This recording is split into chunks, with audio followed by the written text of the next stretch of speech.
Mungu, na tuendelee kusimama tukiwa tumeinamisha vichwa vyetu kwa muda kidogo. Baba wa mbinguni, tunakushukuru kwa kila kitu kizuri ambacho umetupa. Hatustahili baraka zako zozote.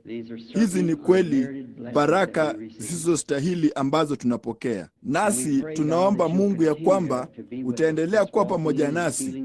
Nilikuwa nimeingia tu na kuhisi roho hii nzuri sana katika mkutano huu. Ninajua inatoka kwako. Kwa hiyo ninaomba Baba ya kwamba utaendelea kuutakabali mkutano huu usiku wa leo kwa uwepo wako na kuwaponya wagonjwa wote na wanaoteseka. Tujalie. Jalia huu uwe ni usiku mkuu ambao hatutausahau karibuni kwa sababu ya uwepo wako. Tunaomba katika jina la Yesu. Amina. Ninataka kuwaomba msamaha kwa kuwachelewesha sana jana jioni. Nitajaribu kuharakisha zaidi usiku wa leo, na ili kwamba tuweze kuharakisha na kuwaombea wagonjwa. Hakika nilijisikia vizuri kuhusu mkutano wa usiku wa jana. Ilionekana kana kwamba kulikuwako na watu wengi walioponywa. Nami nilikuwa na uungwaji mkono kwa wingi, kila mtu akiomba nasi pamoja. Hivyo ndivyo tunavyosimama. Kwa hiyo Bwana wabariki. Sasa nafikiri kesho usiku tutakuwa na kisia wamekwisha kutangaza hilo. Ni pengine mahali pengine. Vema. Sasa hebu na tufungue katika kitabu cha Hesabu, mlango wa 22 upesi sana kwa ajili ya maandiko machache tu, kutoa matamshi machache. Ndipo tutatumia karibu wakati wote kwenye mstari wa maombi. Bili alisema alisambaza kadi nyingi mno, kadi 200 ama 300, nami itanichukua muda mrefu sana kuumaliza mstari wa maombi. Kwa hiyo nitazungumza kwa muda mfupi, si zaidi ya dakika 30 ikiwezekana. Halafu nitaanza mstari wa maombi, niwaombee wagonjwa. Katika Kumbukumbu la Torati, katika Hesabu mlango wa 22 na kifungu cha 31, ninataka kusoma haya. Ndipo Bwana akafunua macho ya Balaamu, akamwona malaika wa Bwana amesimama njiani, ana upanga mkononi mwake, umekwisha kufutwa, naye akainama kichwa, akaanguka kifudifudi. Sasa hili linaweza kusikika kama andiko dogo kali kwa kunini tu, kutoa msimamo na kuwa na ibada yetu ya uponyaji. Nami nitajaribu kuwa na mstari wa maombi uanzie ifikapo saa 3 ikiwezekana. Sasa ninataka kuchukua somo usiku wa leo. Je, Mungu hubadilisha nia yake? Mnajua, tunaweza kubadilisha nia yetu, na kwa sababu sisi tunajifunza mambo mengine zaidi, tunajua tulikuwa tumekosea. Bali mimi siamini ya kwamba Mungu anaweza kubadilisha nia yake, kwa sababu kama akiibadilisha, basi bila shaka asingekuwa asiye na kikomo, na angeweza kufanya uamuzi mzuri zaidi kama angeweza kuibadilisha. Kwa hiyo imani nilionayo kwake ya kwamba yeye habadilishi nia yake, kwa maana kama Mungu wakati wowote akifanya uamuzi, yeye hana budi kudumu na uamuzi huo. Unaona? Na kila wakati shida hiyo ikitokea, hana budi kutenda vile vile alivyotenda mara ya kwanza, la sivyo alikosea mara ya kwanza. Unaona? Kwa hiyo inatupa mahali fulani pa kuwa na imani msingi. Sasa hatuwezi imani hata kidogo si kama jani tu linaloelea kitu fulani ambacho unaweza kukipeperusha hapa na kukipeperusha nje huko kokote. Ni kitu fulani ambacho kinapaswa kuwa ni cha hakika, inapaswa kuwa imara. Na sasa siwezi kuweka imani yangu msingi wa nadharia fulani. Linapaswa kuwa ni jambo lililothibitishwa kabla sijaweza kuwa na imani. Ni kama tu mtu anapomchagua mke wa kuoa. Mbona yeye hana budi kuwa na imani katika mwanamke huyo akimwoa? Bila shaka anachagua kujiletea shida nyingi. Unaona? Kwa hiyo hana budi huna budi kuwa na imani, mambo fulani halisi, imani fulani ya kuwekea msingi juu yake, juu ya neno lake, juu ya vile mtu mwingine alivyosema, ama chochote kile. Inapasa awe na kitu fulani cha kuwekea uso wake juu yake, kuwekea imani yake juu yake. Kwa hiyo ninaona ya kwamba kukutana na Mungu, kuna kitu kimoja tu ninachoweza kuwekea imani yangu juu yake, na hicho ni neno lake. Kwa sababu tuna mawazo yanayotofautiana kidogo, karibu sisi sote. Tungeketi chini na kuanza kuzungumza hata juu ya chakula, mbona tungetofautiana juu ya kitu chakula. Pia tumeumbwa tofauti, hamu zetu za chakula ni tofauti, na kwa hiyo linayafanya makanisa yetu tunaona yana mawazo tofauti juu ya mema na mabaya. Hilo linatupasa sisi kila mmoja majaliwa ya kujichagulia. Lakini kwangu mimi ninaamini ya kwamba neno la Mungu ni kweli, wala siamini kwamba ni la kufasiriwa apendavyo mtu yeyote. Ninaamini ni vile tu linavyosema, hivyo ni kweli, na hivyo ndivyo ninavyolichukua katika msingi tu wa hilo kuwa ni neno la Mungu. Sasa sina imani ya kutosha labda kulifanya lote litende kazi, bali hakika nisingetaka kumzuia mtu fulani ambaye ana imani ya kutosha kulifanya litende kazi. Kama vile kwa mfano, Henoko alikuwa na imani ya kutosha hata haikumbidi kufa.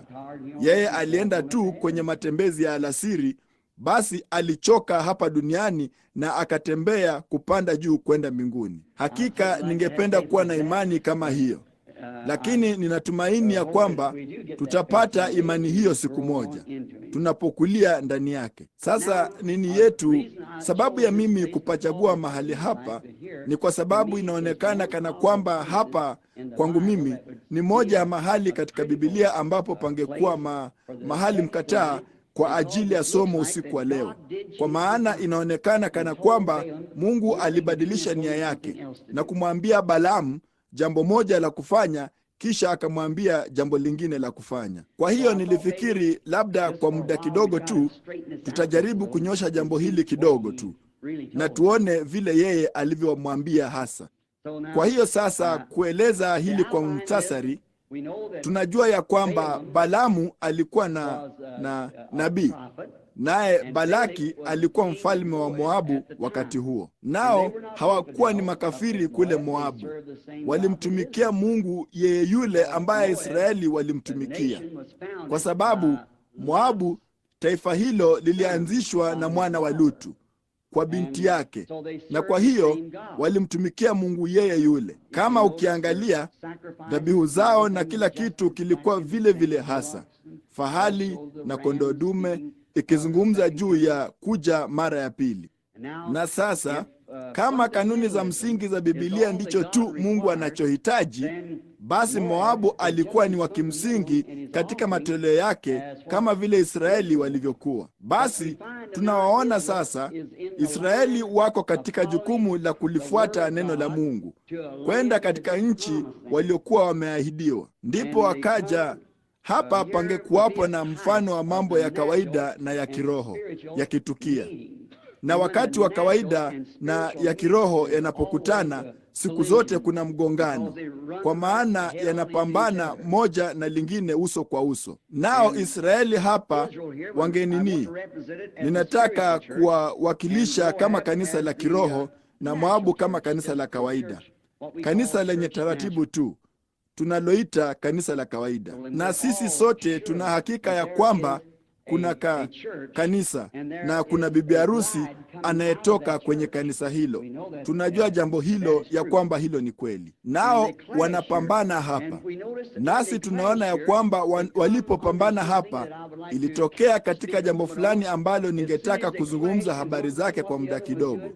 Mara walipogongana na mmoja akaona vile huyo mwingine alivyokuwa akifanya, kulikuwako na kuiga kukuu mmoja kwa mwingine. Na hapo ndipo tunapoliona leo ya kwamba tunapiga kuiga kwingi kupita kiasi, na unapofanya jambo hilo daima uko katika shida.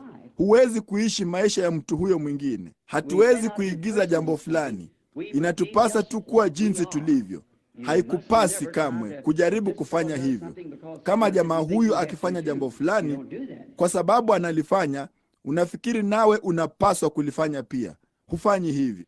Wewe ni mtu binafsi kwa Mungu, nasi haitupasi kamwe kuigizana. Na sasa Israeli wakiwa moja kwa moja katika jukumu lao, wakitembea kwa amri, kwa agizo la Mungu, kwenda katika nchi ya ahadi, walipambana na Moabu, kundi lingine la waamini. Nami natumaini hili halisikiki baya sana, lakini maelezo madogo ninayotaka kufanya hapa ni kwamba Moabu akiwa amekaa nchini alikuwa zaidi ni kama shirika. Alikuwa na watu wake waheshimiwa na watu wake maarufu wa ufalme wake, lakini Israeli alikuwa tu ni mzururaji.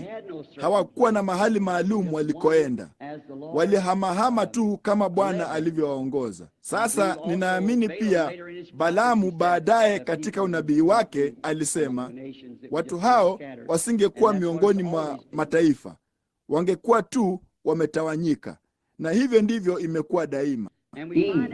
Nasi tunaona mgongano ulitokea. Ni kama vile tu Kaini na Habili, wao pia walikutana katika mgongano, nao wakiwa ni ndugu na wote wawili ni wa mama mmoja Hawa. Nasi tunaona ya kwamba walitambua ya kwamba walikuwa ni wanadamu, nao walikuwa wametolewa nje ya uzima kutoka katika bustani ya uzima, na wote wawili walikuwa wakijaribu kupata njia ya kurudi kule. Na kama uliangalia, hawa wavulana wawili walikuwa ni wa kidini sana. Kaini alikuwa ni wa kidini tu kama Habili alivyokuwa, na wote wawili walijenga madhabahu. Kwa maneno mengine, kanisa. Wote wawili walitoa dhabihu, wote wawili waliomba, na wao walimtumikia Mungu wote wawili, ila mmoja wao alimtumikia vibaya. Sasa unaona, unaweza ukawa mwaminifu sana na hata hivyo uwe umekosea. Unaweza kukosea. Iko njia ionekanayo kuwa sawa, lakini mwisho wake ni njia za mauti. Sasa tunaona ya kwamba hivi ndivyo ilivyokuwa kwa Kaini na Habili. Na wakati Kaini alipoona ya kwamba dhabihu ya Habili ilipokelewa, na huenda nikasimamia hapa kusema kwa nini Mungu aliipokea dhabihu yake. Ni kwa sababu kwamba yeye alikuwa kwa ufunuo alifahamu ya kwamba haikuwa ni matofaa, ama ninaamini sasa wanasema ni makomamanga ama kitu fulani walichokula katika bustani ya Edeni kilichosababisha dhambi. Naye aliona Adamu, ama ninamaanisha Habili aliamini ya kwamba ilikuwa yeye ni damu, ambapo ndivyo ilivyokuwa kweli. Naye Habili kwa ufunuo, imani, alimtolea Mungu dhabihu iliyo bora zaidi kuliko ya Kaini, ambayo Mungu alishuhudia kwa dhabihu hiyo alikuwa ni mwenye haki. Unaona, na kanisa lote limejengwa juu ya ufunuo wa kiungu wa neno la Mungu. Nini yote? Yesu alisema hivyo. Siku moja akishuka kutoka mlimani, yeye aliwaambia wanafunzi wake, nyinyi husema ya kwamba mimi mwana wa Adamu ni nani? Ama watu husema ya kwamba mimi ni nani? Na baadhi yao walisema, vema, wewe ni Musa, wewe ni Eliya, ama mmoja wa manabii. Akasema, lakini ninyi mnasema kwamba mimi ni nani? Na Petro akatoa lile tamshi kuu, wewe ni Kristo mwana wa Mungu aliye hai. Akasema, heri wewe Simoni mwana wa Yona. Na hapa ndipo penye ubishi mkubwa miongoni mwa waamini. Sasa kanisa Katoliki linasema ya kwamba hapo yeye alilijenga kanisa lake juu ya Petro, kwa kuwa alisema, wewe ndiwe Petro, jiwe dogo, juu ya jiwe hili, jiwe dogo, nitalijenga kanisa langu. Vema, sasa Waprotestanti zaidi sana wanaamini ya kwamba alilijenga juu ya nafsi yake mwenyewe, juu ya nafsi yake, lile jiwe la pembeni. Lakini unaona, yeye alikuwa ndiye jiwe la pembeni la jengo hilo. Ninaamini kile alichojenga kanisa juu yake si kujifanya watofauti, bali unaona, swali hilo lilikuwa, watu husema kwamba mimi ni nani? Na Petro akasema, wewe ni Kristo mwana wa Mungu aliye hai. Yeye akasema, heri wewe Simoni mwana wa Yona, mwili na damu havikufunulia hili. Hukulifahamu hili kwa kwenda seminari. Unaona, hukufahamu hili hata kidogo kwa jambo la kujibunia la kibinadamu, bali Baba yangu aliye mbinguni amekufunulia jambo hili.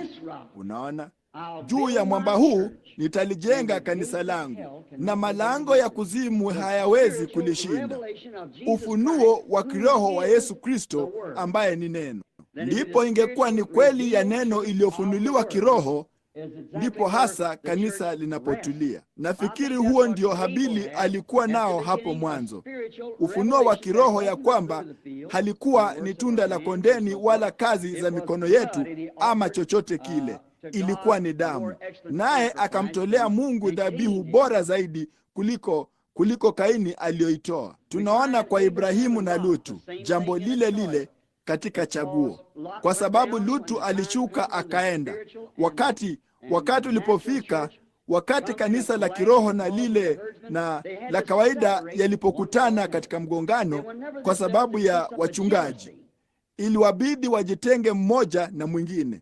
Na popote jambo hili linapofanyika linasababisha wivu. Tunaona ya kwamba Habili, kwa sababu ya kuwa Mungu alikuwa amemtakabali, wala hakuitakabali dhabihu kubwa ya kupendeza ya Kaini aliyokuwa ameifanyia kazi sana, naye alikuwa ni wa kidini na alisujudu na kuabudu na kadhalika. Alifanya kila kitu ambacho Habili alifanya, ila tu hakuwa na ufunuo kwamba ukweli ulikuwa ni upi. Kwa hiyo tunaona ya kwamba wakati Mungu alipoukubali ufunuo wa Habili na dhabihu yake, ilimfanya Kaini kumwonea wivu Habili, ndipo mauaji ya kwanza yakatokea. Tunaona ya kwamba wivu ulitokea kati ya wachungaji wa Ibrahimu na wa Lutu, ndipo ikabidi watengane. Tunaona ya kwamba Musa na Kora walikuwa na mgongano pia.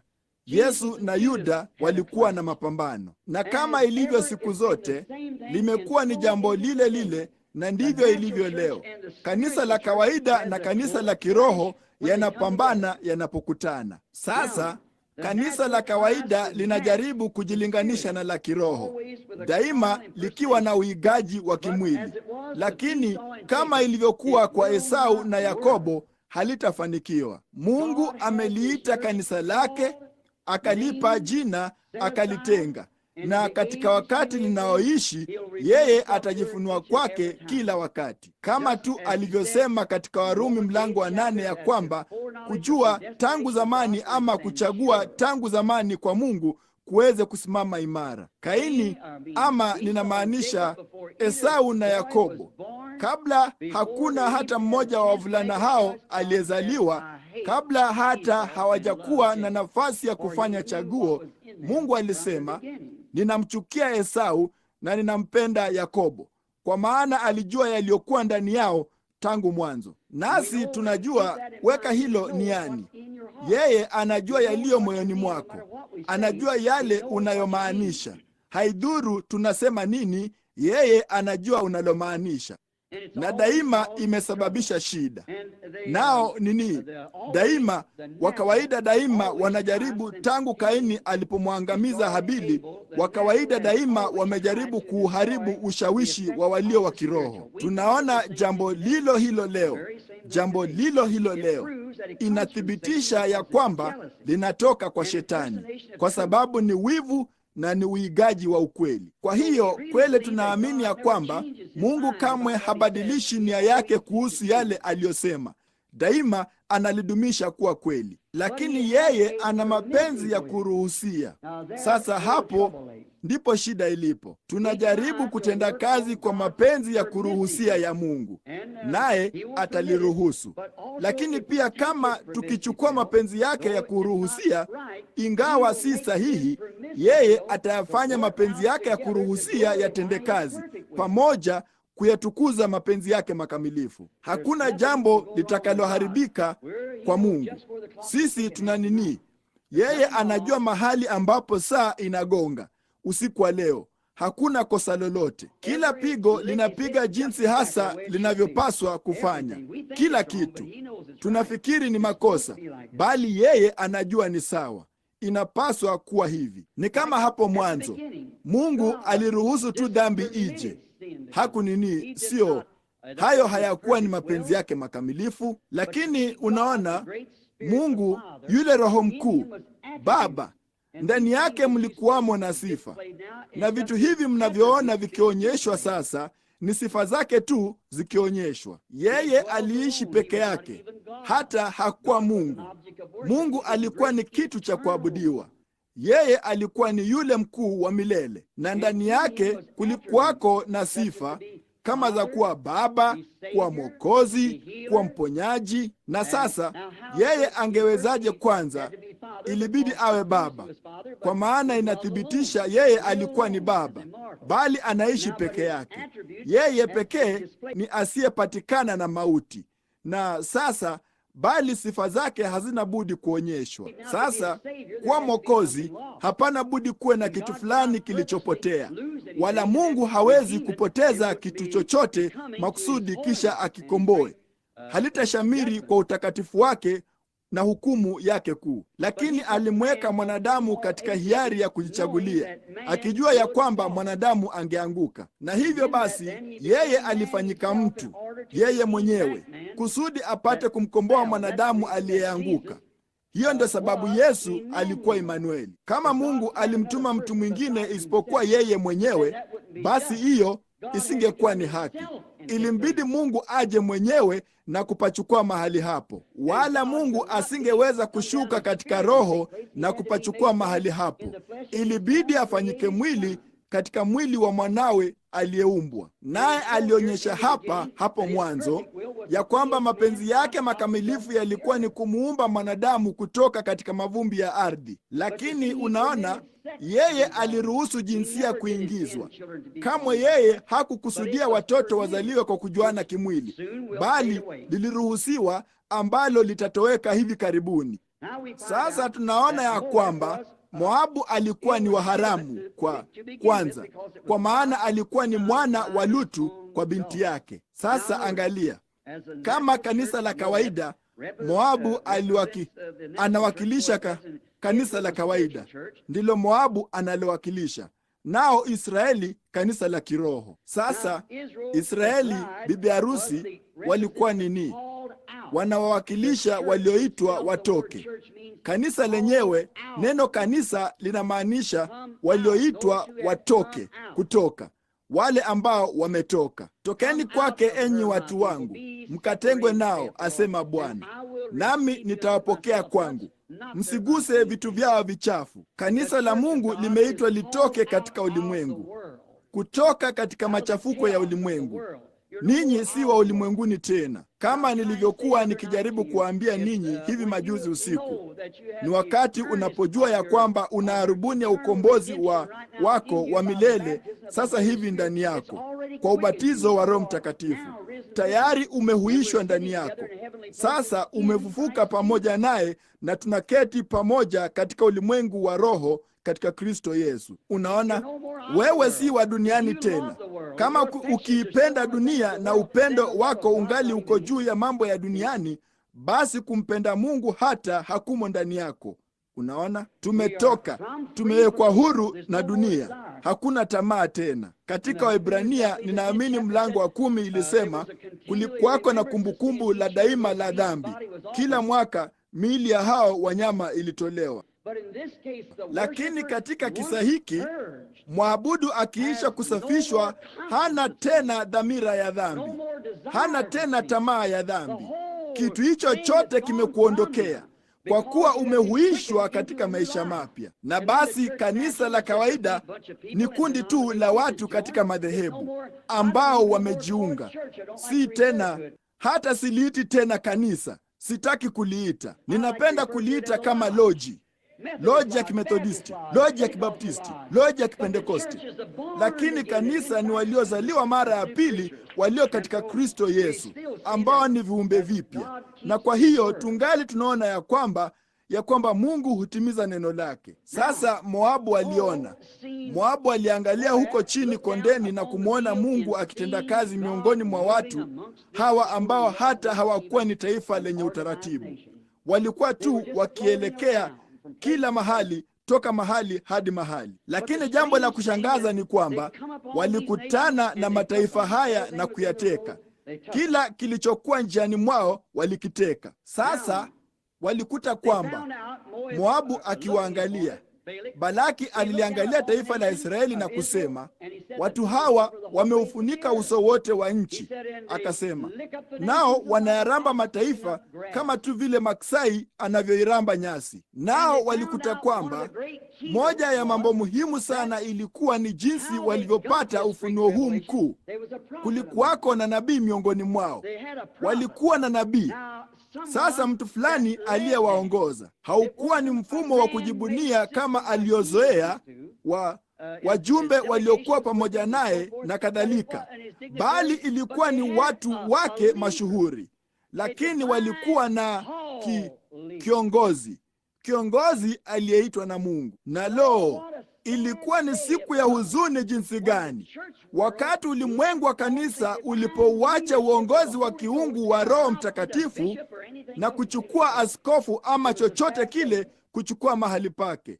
Ilikuwa ni siku yenye huzuni. Roho Mtakatifu ndiye anayepaswa kuwa kiongozi wa kanisa. Yeye ametumwa kuthibitisha maneno ya Yesu Kristo, kulifanya kanisa liishi kama lilivyoishi mwanzoni. Sasa muda mrefu uliopita, shule mashuhuri sana hapa katika jiji hili, seminari fulani, nao wana moja huko Phoenix, na mmoja wa hao watu ama baadhi ya wanafunzi walinijia na kusema, tunakupenda ndugu Branham, hatuna neno dhidi yako hata kidogo, bali tungetaka kukunyosha tu. Nami nikasema, vema, hakika ninapenda kunyoshwa. Kwa hiyo nikasema, kama nimekosea, kwa kweli sitaki kukosea. Ninazungumza na watu wengi mno. Naye akasema, vema, hii hapa shida yako. Kasema, unajaribu kuingiza ama kufanya hai tena dini ya kimitume wakati dini ya kimitume ilikoma pamoja na mitume. Ndipo nikasema, naam Bwana. Nikasema, vema, sasa kama yeye akasema, sasa nisingebishana jambo hilo nawe. Nikasema, wala mimi pia hatubishani, haitupasi kufanya hivyo, sisi ni ndugu. Naye akasema, vema. Akasema, ningetaka tu kukusaidia. Nikasema, hakika ninataka kupata usaidizi. Naye akasema, sasa unaona. Akasema, sasa nini? Hiyo ni kweli. Nami nikasema, sasa katika kuzungumza hatupaswi kutumia vitabu vya kiada. Nikasema, mimi sitatumia vyangu, wala sikuwa na chochote ila hiki. Lakini kwa hiyo nikasema, sitatumia kitabu cha kiada, Biblia tu, na wewe tunatumia tu Biblia. Akasema, sawa. Nikasema, sasa tunaamini ya kwamba kanisa la kimitume lilianzia kwenye siku ya Pentekoste. Je, unakubaliana na jambo hilo? Akasema, naam, nakubaliana nalo. Nikasema, sasa tunatambua ya kwamba Mungu alilipa kanisa nguvu pale kwa ajili ya miamsho hii ya kimitume. Akasema, naam, huo ulikuwa ni mfumo wa kanisa. Sasa tayari limewekwa katika utaratibu, na tuna wachungaji wetu wote na madhehebu yetu makubwa na kadhalika. Hatuhitaji vitu hivyo tena kuwavutia watu. Nikasema, sasa Biblia inasema wapi jambo hilo? Nikasema, hebu niambie mahali Biblia inaposema hayo.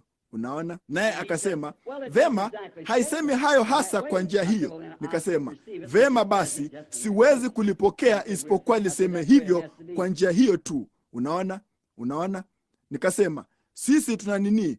Nikasema, hivyo ndivyo inavyopaswa kuwa. Nikasema, je, unaamini ya kwamba Mungu angali anawaita watu? Akasema, ndiyo Bwana. Nikasema, sasa utaamini ya kwamba Biblia iko sahihi kila jibu?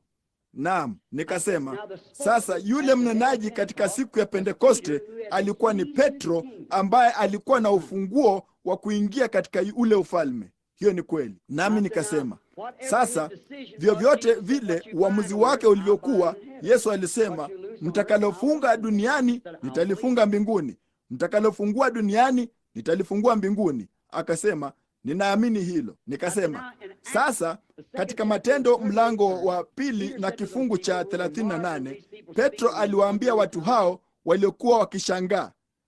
Watu hawa walikuwa wakinena kwa lugha zisizojulikana, nao walimuuliza wafanye nini wapate kuokolewa.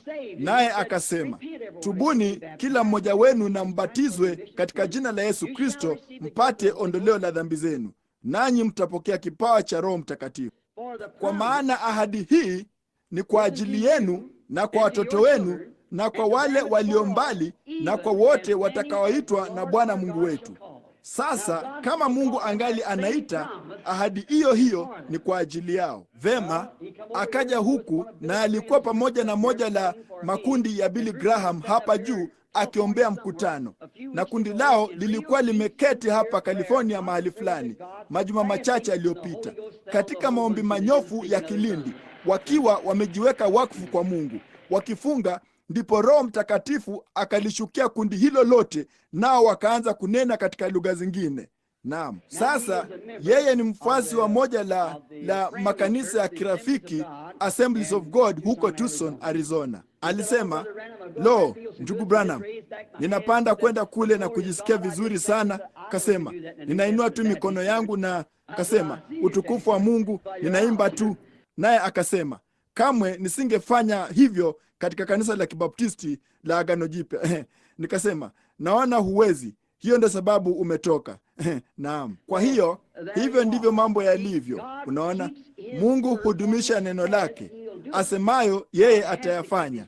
Mungu hana budi kudumisha neno lake. Sasa tunaona hapa ya kwamba uigaji huu wa kimwili ambao Moabu alikuwa nao, alimuona nabii huyo miongoni mwa Israeli ambaye alikuwa anaweza kubariki, kulaani, kuongoza na kadhalika. Kwa hiyo anajaribu kujilinganisha kwa njia ya siasa. Sasa hilo ndilo hasa lililofanyika makanisani siku hizi.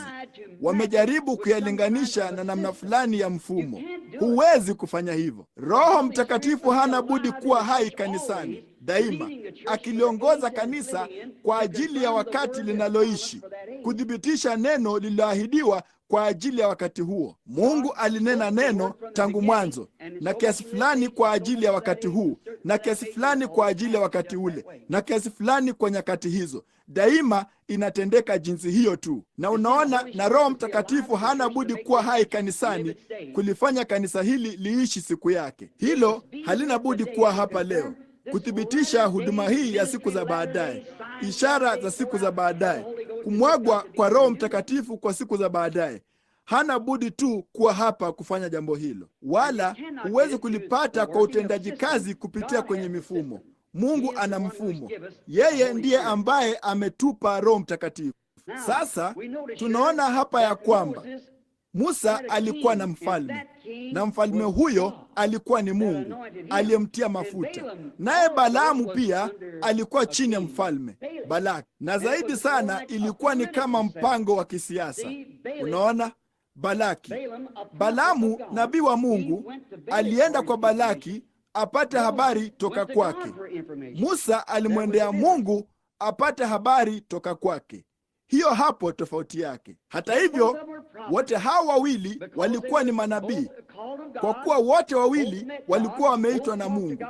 Wote wawili walikutana na Mungu. Wote wawili walinena na Mungu, na wote wawili walikuwa wamejazwa na Roho. Sasa ninafikia jambo muhimu. Unaona, sasa wote wawili walikuwa ni watu waliojazwa na Roho Mtakatifu. Sasa hiyo ni kweli. Biblia ilisema ya kwamba Mungu alikutana na Balaamu na akazungumza naye. Unaona, kwa hiyo tunaona kila mmoja wa manabii hawa, wote wawili wakiwa ni manabii, watu wa Mungu, waliwajibika kwa uongozi wao. Musa aliwajibika kwa Mungu, naye Balaamu hapa aliwajibika kwa Balaki. Angalia hapa katika kufananisha ya kiroho na ya kawaida jinsi lilivyokuwa kamilifu. Musa aliyetumwa na Mungu akitekeleza wajibu wake, anakutwa na kupewa changamoto na mtu mwingine wa Mungu. Ungeweza kuwazia hilo? Lakini angalia ni njama ya namna gani waliokuwa nayo pale. Lilikuwa ni taifa lililokuwa na mpangilio, na Musa alikuwa akiwaongoza wana wa Israeli jinsi vile tu Mungu alivyowaambia mahali pa kwenda, wakiongozwa na nguzo ya moto na kiumbe cha kimbinguni kilichokuwa kikiongoza njia. Na Musa alikuwa akipokea taarifa zake kupitia kwa logos, kwa yakini iliyotoka kwa Mungu, ile nguzo ya moto ambayo ilikuwa ni yule malaika wa agano ambaye alikuwa ni Kristo. mtiwa mafuta, naye alikuwa akipata ujumbe wake kupitia pale, kuutoa kwa wana wa Israeli wakiwa njiani kuelekea kwenye nchi ya ahadi. Lakini mtu huyu alikuwa ametulia kabisa, naye alikuwa na ufalme wake, alikuwa na makanisa yake, alikuwa na kila kitu pale pale kimepangiliwa katika utaratibu. Kwa hiyo akatuma mtu huyu aitwe aje na kuwalaani watu hawa. Na angalia, ungeweza kuwazia ya kwamba nabii, mtu mmoja wa Mungu, akiziona kazi za Mungu zikiwa na mtu mwingine na kujaribu kuzipa kazi hizo za Mungu changamoto, wakati alijua alipaswa kujua vizuri zaidi. Sasa Balaamu, kwanza, wakati Balaki alimtuma na kumwambia njoo huku na uwalaani watu hawa. Sasa Balaki alifanya jambo lile lile, ama Balaamu hasa alifanya jambo ambalo lilikuwa ni sawa. Alimsihi Mungu, alimwomba Mungu kwanza. Sasa hivyo ndivyo alivyopaswa kufanya, na ndipo Mungu akampa jibu lake kamilifu lililokuwa dhahiri sana. Usiende pamoja naye, usiwasumbue, usiwalaani watu hao, wamebarikiwa. Sasa hilo linapaswa kuwa linatosha. Mungu anaposema jambo lolote, yeye hawezi kubadilisha hilo. Angalia, mapenzi yake makamilifu yalikuwa usiende, usiwashambulie watu hao, ni watu wangu. Hayo yalikuwa ndiyo mapenzi yake makamilifu. Lakini Balaamu hakuwapenda watu hao kwanza. Unaona? Haya basi, hivi tuna akina Balaamu wangapi siku hizi? Jambo lile lile, wanajua vyema zaidi. Walikuwa nao katika siku za Bwana wetu Yesu. Nikodemo alikuja na kusema, Rabi, tunajua wewe ni mtu aliyetumwa kutoka kwa Mungu, ama mwalimu aliyetumwa kutoka kwa Mungu. Hakuna mtu angeweza kufanya mambo ufanyayo Mungu asipokuwa pamoja naye. Unaona? Waliangalia, huyo hapo Balaamu tena. Unaona? Sasa Balaamu hakuwapenda watu hao. Angalia makao yake makuu. Baada ya kuwatuma baadhi ya watu wazuri kule kumwambia, sasa kuna watu fulani wanaoshuka kuja hapa, nami nasikia ya kwamba wewe ni nabii, wewe ni mtu mashuhuri, kwa hiyo wewe njoo hapa na walaani watu hawa. Balaamu akasema, sasa ngoja kidogo mpaka nitakapoingia ndani na kuomba na kukaa usiku kucha, labda Bwana atakutana nami naye ataniambia. Vema, kesho yake asubuhi Bwana alikutana naye akasema, usiende, usiwalaani watu hao, wamebarikiwa. Vema, Balaamu alitoka akaenda na kusema, vema, siwezi kwenda kwa kuwa Bwana aliniambia nisiende. Sasa angalia, wakati waliporudi na wakatumia makao makuu, yeye apate kushuka kwenda kule na kuukomesha mkutano huo waliokuwa nao. Unaona? Vema basi, wakakuta kwamba makao makuu yalituma kundi bora zaidi la watu mashuhuri zaidi, labda askofu, mtu fulani mwingine, ama huenda ilikuwa ni mzee wa jimbo. Mtu fulani alituma kule, mwambie ashuke aende akaukomeshe huo. Hata hivyo, unaona, angalia, kundi lake bora zaidi lenye ushawishi, zawadi bora zaidi, fedha nyingi zaidi, kasema, ninaweza kukupa wadhifa bora zaidi. Huenda nikakufanya, badala ya kuwa tu mtu wa kawaida, ninaweza kukupandisha cheo kidogo. Sasa nina haki ya kufanya jambo hilo, kwa sababu mimi ndiye mfalme hapa katika uamsho huu mkuu, na ninaweza kukufanyia jambo bora zaidi kama tu tutafanya jambo hilo. Angalia, ofa hiyo mpya ilimpofusha. Alipaswa kujua yale Mungu aliyosema Mungu atayafanya, lakini ilimpofusha. Na kama nabii wa Mungu hakupaswa kushawishiwa na kundi kama hilo. Alipaswa kutoka kwenye kundi hilo kwanza. Na kama ninazungumza na watu fulani wa Mungu hapa, wakati wanapojaribu kukuambia kule kwenye makao makuu ya kwamba siku za miujiza zimepita na haya tunayofanya hapa na Bwana Yesu anatubariki, na hilo ni kundi la ushupavu wa dini, kujichochea na mhemuko, hakuna kitu kama uponyaji wa kiungu, toka katika kundi hilo papo hapo. Tokeni, kwa sababu ni neno la Mungu likidhihirishwa. Wao wanasema hakuna kitu kama siku za kimitume, hakuna ubatizo wa Roho Mtakatifu, hakuna kunena kwa lugha, hakuna lolote hapo.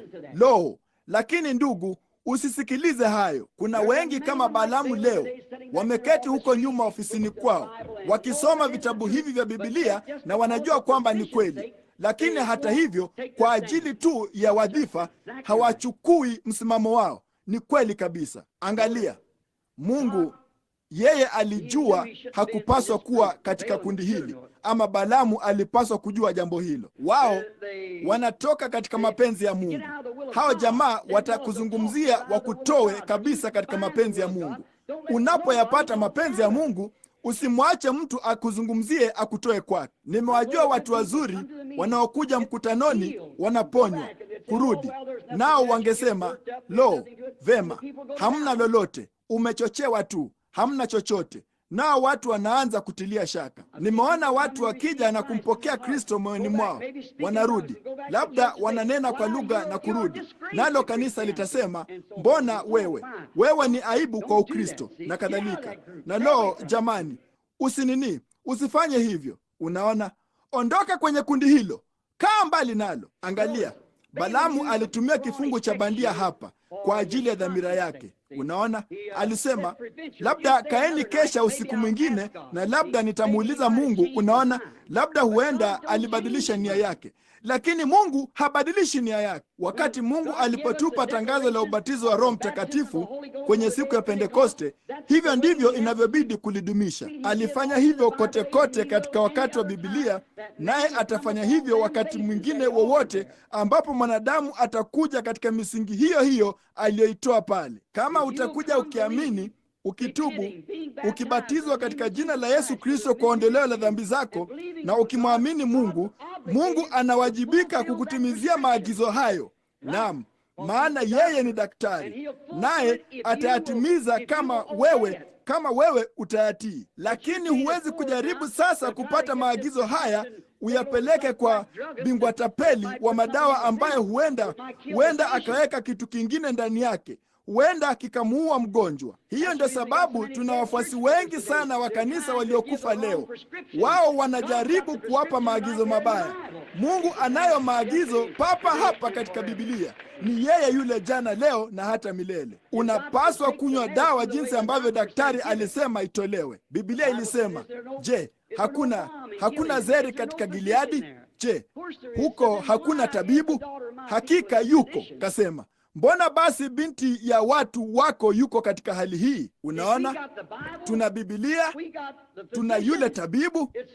Ni nini tu, muuza dawa anajaza vibaya maagizo ya maandiko. Hiyo ndio sababu yake. Unajaribu kusema siku za miujiza zimepita, hakuna kitu kama ubatizo wa Roho Mtakatifu na mambo yote haya. Ni upuzi. Biblia iko sahihi kabisa.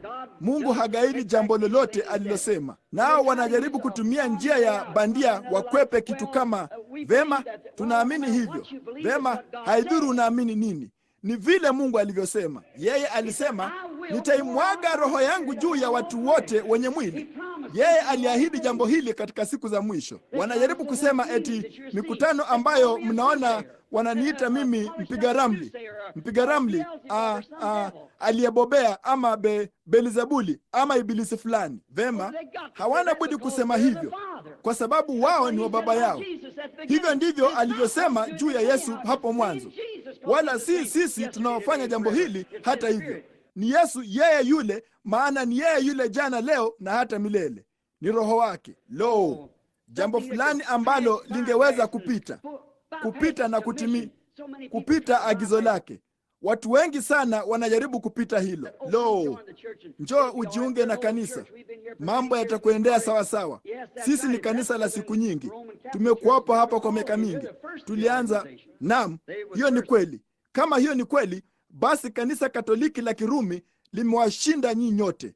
Wao ndio wa kwanza katika madhehebu, walikuwa wa kwanza. Lakini kumbukeni, sio lile kanisa la kwanza, walikuwa ndio madhehebu ya kwanza na mama wa kila mmoja lao, ambao kila mmoja wao ni kinyume na Mungu. Ufunuo 17 inasema jambo lile lile. Unaona? Naam, tuko katika siku za mwisho. Sasa kumbukeni, Mungu atawaruhusu hata hivyo. Unaona? Sasa ndipo Balaamu yeye aliwazia, vema, ndipo Mungu akamwambia, nenda. Kwa nini? Mungu alijua ni kitu gani kilichokuwa moyoni mwake. Mungu alijua kwamba jambo hilo kwanza lilikuwa liko moyoni mwake. Kwa hiyo akamwambia, endelea. Ataruhusu jambo hilo, atakuruhusu kufanya jambo hilo, atakubariki mara nyingi katika kulifanya. Yeye aliwabariki hata Israeli baada ya wao. Neema ilikuwa tayari imewapa nabii, nguzo ya moto, ukombozi, ishara na maajabu, ikawatoa kutoka Misri na kila kitu. Na hata hivyo wao walitaka sheria.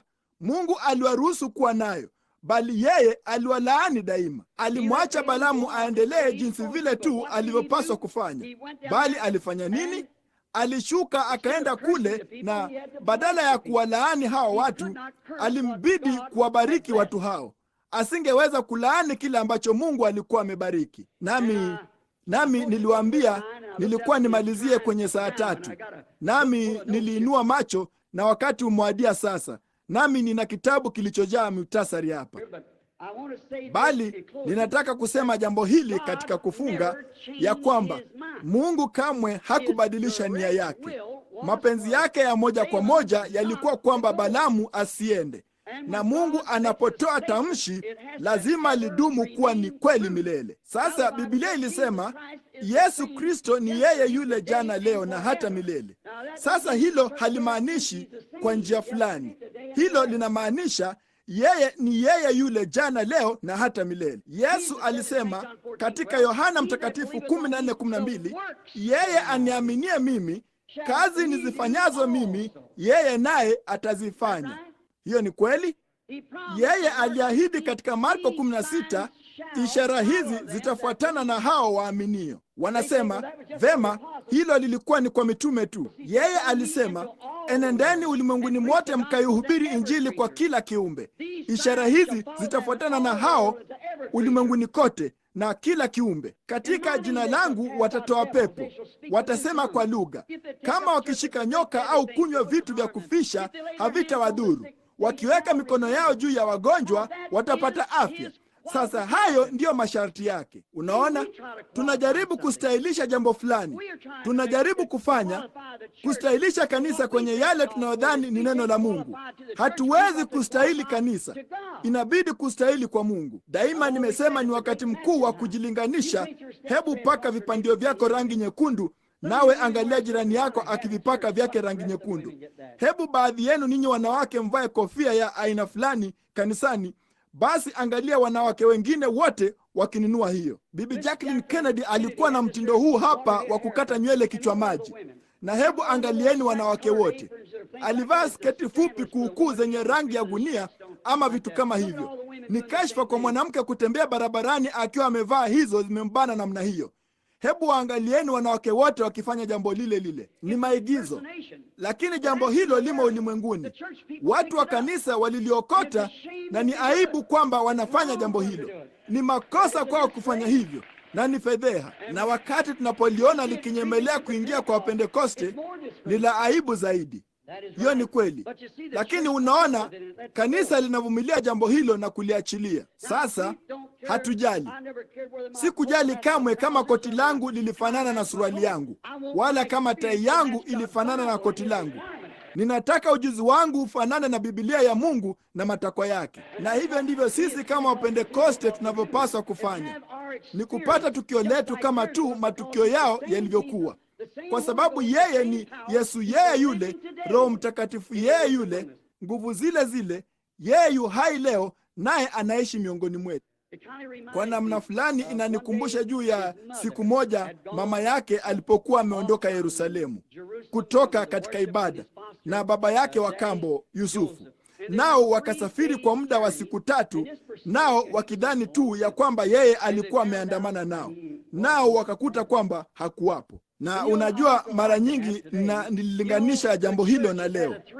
Unajua, kanisa limekuwa na safari ya hatua 3: Luther, Wesley, Pentekoste. Safari ya hatua 3. Mungu atawapa ujumbe kuhesabiwa haki. Luther aliushikilia, kisha ukaja utakaso kupitia kwa Wesley, halafu ubatizo wa Roho Mtakatifu na Pentekoste. Nami sijui kama wote hatukukengeuka katika hamaki fulani mahali fulani kujenga mambo makubwa na kufanya mambo makubwa kama Balaamu alivyotaka kufanya. Mashirika makuu ya yale yaliyoyashinda mengine na hili zaidi, wakipeana medali za dhahabu na nyota kwa ajili ya shule ya Jumapili, na kwamba ni nani angeweza kuleta wafuasi wengi kabisa zaidi ya wengine wote na kuingiza kanisani kitu chochote kile tu. Na waambia, kuna kanisa moja lisilo na mnafiki ndani yake. Hilo ni kanisa la Bwana Yesu Kristo lililobatizwa kwa Roho Mtakatifu. Ushawishiwi kuingia mle ndani, unazaliwa mle ndani, unaingizwa ndani humo na Roho Mtakatifu. Walikuja kutambua mzazi, walikuja kutambua ya kwamba yeye hakuwa miongoni mwao. Sasa katika saa hii, upeo huu wa vurugu ukiwa umeanza, wakati tunapojua ya kwamba taifa hili linatetemeka, si taifa hili tu, bali ulimwengu unatetemeka, ni wakati wa mwisho. Hakuna kitu kingine ninachojua kitakachotukia ila kunyakuliwa, kuja kwa Bwana Yesu Kristo. Kila kitu kiko tayari, nasi tunaona makusanyiko haya. Lo, pata kila baraka mkutano huu ujao. Pata kila kitu kutoka kwake unachoweza kupata, ambacho ni cha Mungu. Endapo huna Roho Mtakatifu, weka tu moyoni mwako, hutaondoka hapa mpaka utakapompata. Hivyo ndivyo unavyopaswa kufanya jambo hilo. Kaa hapo, maana wewe, hii ni huenda ikawa ndio nafasi yako ya mwisho. Huenda kusiweko na mkutano mwingine kwenye pwani hii ya magharibi. Huenda ikawa chini ya bahari mnamo wakati huo kabla ya mwingine. Kwa hiyo hatujui linaloweza kutukia. Kwa hiyo sisi tunatarajia hukumu za Mungu kushuka juu ya mataifa. Sasa hebu niseme jambo hili. Walidhani kwamba alikuwa pamoja nao, lakini wakakuta kwamba katika wakati wa matatizo makuu ya kwamba yeye hakuwa pamoja nao. Unaona, yeye hakuwa pamoja nao. Sasa tunaona ya kwamba katika wakati ambapo jambo hili kubwa limeletwa, na tunaona ya kwamba tunakosa kitu fulani katika makanisa yetu, na hicho ni nguvu za Kristo. Sasa angalieni, sitaki kukosoa, ninawapenda, na upendo halisi wa kweli daima husahihisha. Sasa tunamkosa Kristo kanisani mwetu, tunamkosa Kristo miongoni mwa Wapentekoste, ndugu zetu na dada zetu. Kuna kasoro fulani. Ile mikutano ya maombi ya mtindo wa kale waliokuwa nayo siku nzima na usiku kucha, hawanayo tena. Wanawake wetu walikuwa wana nywele ndefu, hawana hizo tena. Ingekuwa ni fedheha kwa wanawake kujipaka na kutumia rangi huko nyuma katika siku za mwanzoni na kufanya vile wanawake hawa wanavyofanya. Jambo fulani lilienda kombo. Kristo hana kasoro, unaona, bali jambo fulani lilienda kombo. Kitu fulani kiko mahali fulani. Mimbara ilikuwa kawaida yake haingeruhusu kitu kama hicho, bali sasa inakiruhusu. Unaona, matatizo yanaendelea, nasi tunakosa kitu fulani. Tunakosa nguvu ambazo tunapaswa kuwa nazo, ambapo ile mitambo mikubwa inapaswa kuwa ikifanya kazi na ishara kubwa na maajabu. Vema, jengo hili linapaswa kuwa limejaa nguvu za Mungu. Sasa mpaka mwenye dhambi asingeweza kukaa humu ndani, Roho Mtakatifu akihukumu kitu hicho upesi sana namna hiyo, kama vile Anania na Safira. Nasi tunakosa kitu fulani. Sasa ni kitu gani kilitukia? Walienda kumtafuta miongoni mwa jamaa zao, wala hawakumwona miongoni mwa jamaa zao. Kwa hiyo walimkuta wapi? Moja kwa moja kule nyuma walikomwacha. Nami nafikiri wakati kanisa letu lilipofika kwenye tamasha hili kuu la kimadhehebu ambalo tulikuwa nalo, ilibidi moja kulishinda lingine, na ilibidi kuwa na makanisa makubwa zaidi na tabaka bora zaidi ya watu, na watu waliovalia bora zaidi na waimbaji bora zaidi, na kusimama pale na kunini. Ninapenda uimbaji mzuri, ninapenda uimbaji mzuri sana wa mtindo wa kale wa Kipentekoste, bali siwezi kuvumilia upuzi huo wa kujibandika. Kamwe haunivutii. Kushikilia pumzi yako mpaka unakuwa bluu usoni kusudi tu usikiwe. Na naamini katika kuimba kutoka moyoni mwako katika Roho wa Mungu, kama nilivyosikia hapa ndani muda mfupi uliopita. Unaona, ninapenda kupaza sauti kuzuri kwa mtindo wa kale, lakini nafikiri kupiga makelele kunaweza kuendelea hata tu kama mziki unaendelea ama hauendelei. Roho wa Mungu akiwa juu ya watu hushusha baraka na nguvu za Mungu. Ninaamini mtu anaweza kutoa ushuhuda na kuimba na kumsifu Mungu kazini mwao popote walipo. Hakika. Na sasa tunakosa kitu fulani. Tutampata wapi? Moja kwa moja mahali tulipomwacha, katika neno. Na tuombe. Baba mpenzi wa mbinguni, moja ya siku hizi usiku tutaifunga Biblia hii kwa mara ya mwisho. Wimbo wa mwisho utaimbwa. Mahubiri ya mwisho yatahubiriwa. Mstari wa mwisho wa maombi utafanywa. Mwenye dhambi wa mwisho ataingia. Na halafu nini? Mungu mpendwa, hatutaki mapenzi yako ya kuruhusia Baba. Jalia tutembee katika mapenzi yako makamilifu. Hebu tunini tu, tusichukue tu neno moja hapa na pale na kulifanya liafikiane na fundisho fulani la sharti ama kanuni fulani ya imani ama jambo fulani. Hebu na tuchukue neno jinsi lilivyo, tukiamini Injili kamili yote ambayo Yesu alitufundisha kufanya. Hatuamini ya kwamba matendo ya mitume yalikuwa tu ni kiuzi. Tunaamini ni neno la Mungu, ni matendo ya Roho wako Mtakatifu katika mitume. Nasi tunaamini ya kwamba Roho Mtakatifu, yeye yule Bwana aliyewashukia na jinsi walivyotenda, atafanya jambo lile lile ndani yetu wakati atakapokuja juu yetu, kama ni Roho yeye yule. Kwa hiyo ninaomba Mungu mpendwa, ya kwamba mkutano huu ambao tuko tu katika mkesha wake utakaoanza kesho usiku, ninaomba Baba wa mbinguni ya kwamba utakuwa ndio mkutano mkubwa sana ambao jiji hili limepata kuwa nao kwa sababu ya uwepo wako. Mbariki kila mhubiri, Mungu. Jalia uwe wa kutetemesha sana. Jalia hasira ya Mungu ingurume kutoka mimbarani. Jalia wenye dhambi wawe na hofu, watetemeke. Jalia uwepo wa Yesu Kristo uje kihalisi sana kwa watu, hivi kwamba wanaweza tu kufunga macho yao na kumwona yeye akitembea miongoni mwao. Tujalie hilo Bwana. Sasa usiku wa leo, kabla tu ya jambo hili halijatukia ambalo tunaliombea, Mungu mpendwa, baadhi ya watoto wako ni wagonjwa, wamejeruhiwa na wameumia. Nimekuja kuwaombea. Je, utatakabali ninachokuomba usiku wa leo Bwana kwa ajili ya magonjwa yao?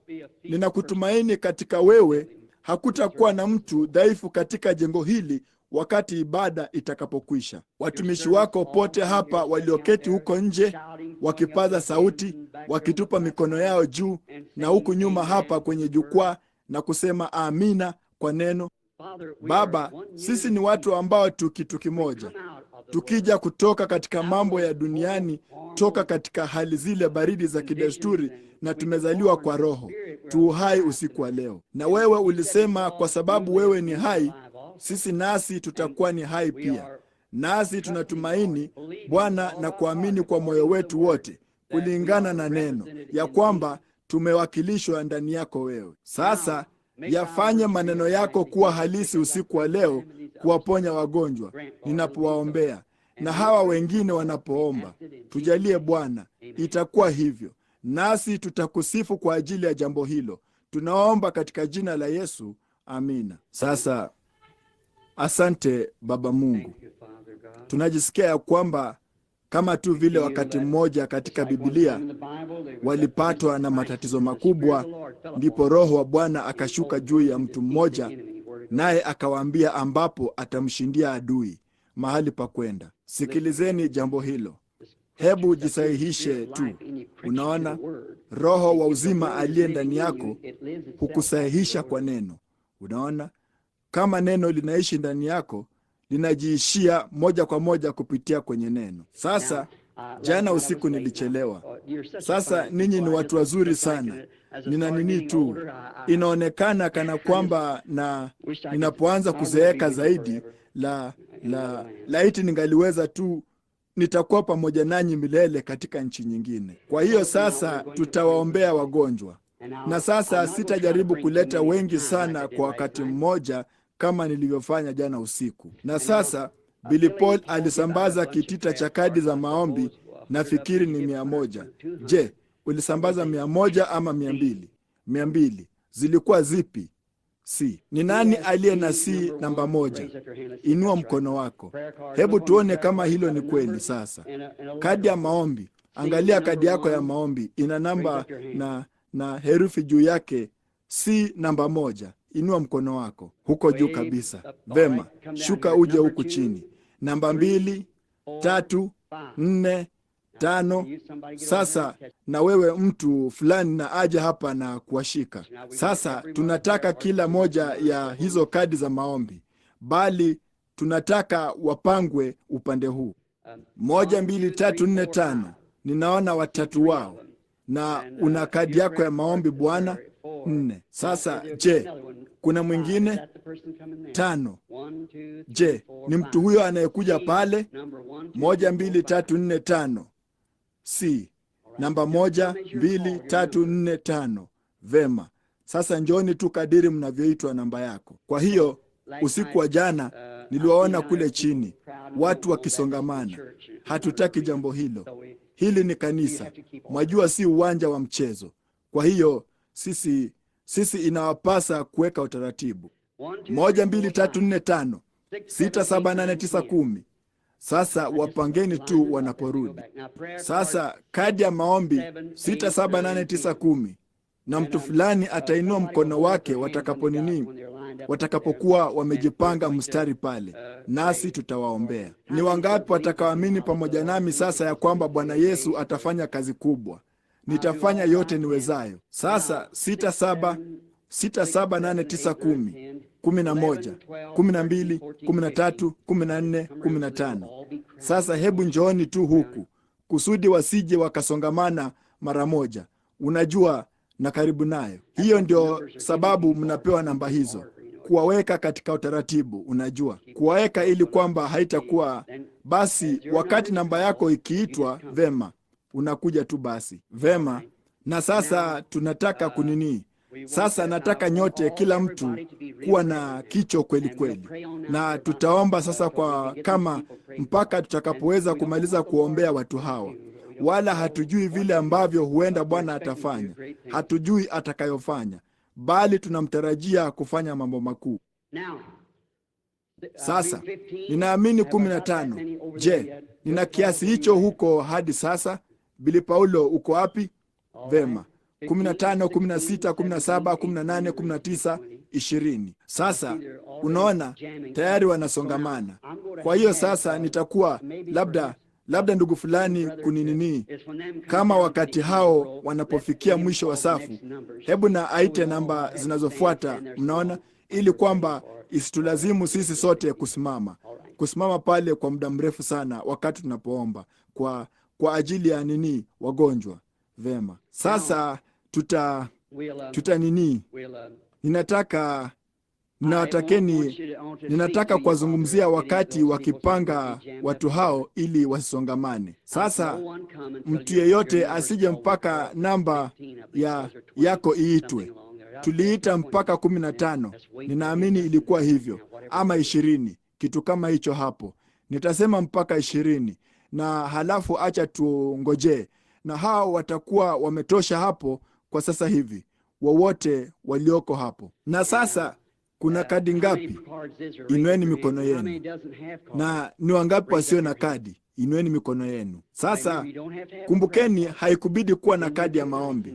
Tumekuwa hapa siku 2 usiku, na kila usiku Roho Mtakatifu ametoka akaenda huko kwa wasikilizaji na kuwaponya watu bila kuwa na kadi. Hiyo ni kweli. Kadi ya maombi inakufanyia jambo moja tu, inakusaidia kuingia kwenye mstari.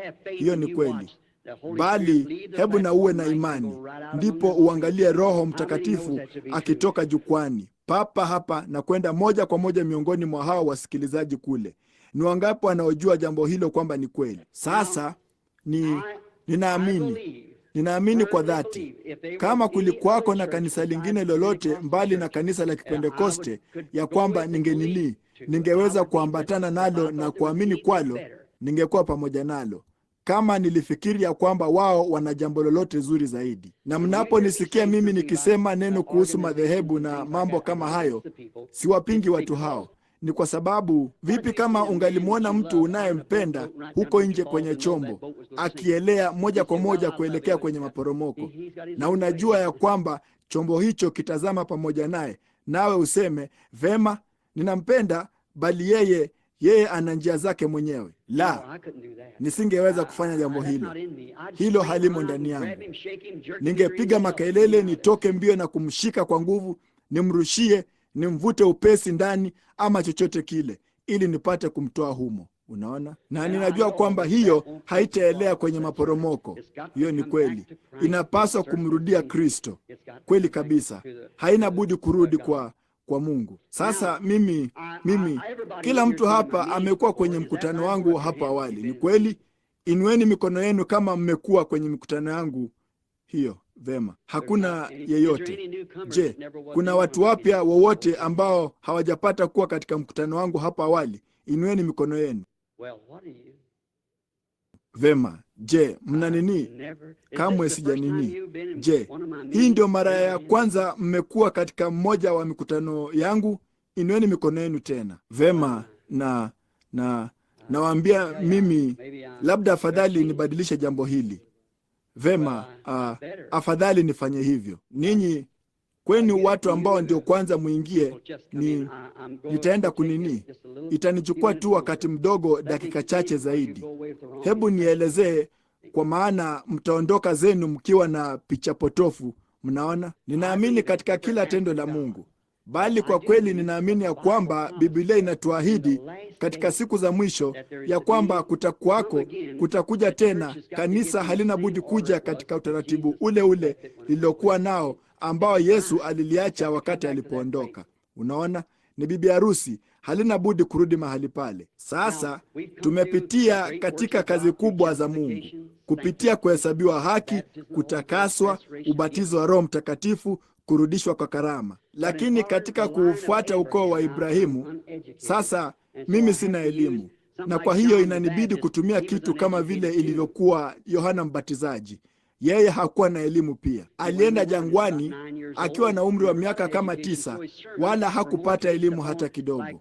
Kwa hiyo mahubiri yake yalikuwa na msingi juu ya mambo ya maumbile, enyi uzao wa nyoka. Unaona, hicho ndio kitu kibaya sana alichopata kuona na kitelezi sana.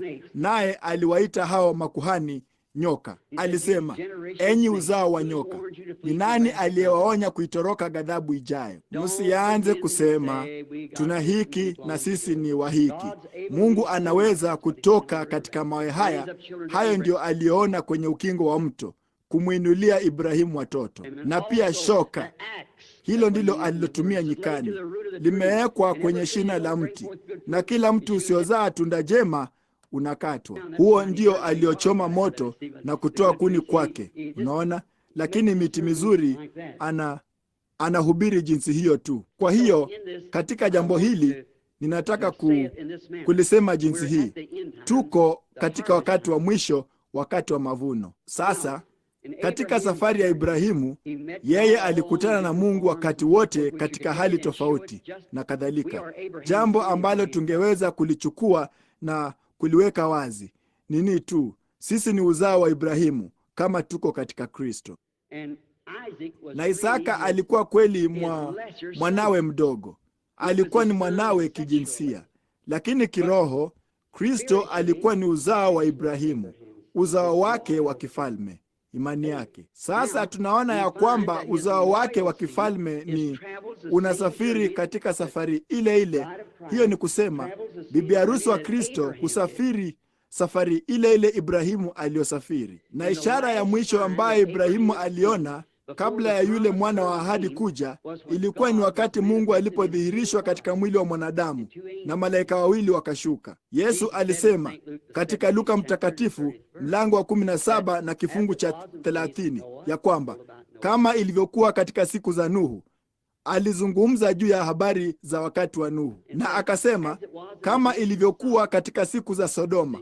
Unaona, kuja kwake ndivyo itakavyokuwa katika siku mwana wa Adamu anapofunuliwa. Sasa yeye hakusema kamwe mwana wa Mungu akifunuliwa, mwana wa Adamu. Sasa Yesu alikuja katika majina matatu: mwana wa Adamu, ambaye ni nabii, mwana wa Mungu ambaye alipitia katika wakati wa kanisa, halafu mwana wa Daudi. Lakini kati ya mwana wa Mungu na mwana wa Daudi, kulingana na neno lake mwenyewe na kulingana na Malaki 4 na maandiko mengi, yeye anapaswa kurudi katika kanisa lake, katika umbo la kimwili, katika watu, katika wanadamu, kwa njia ya kuwa nabii.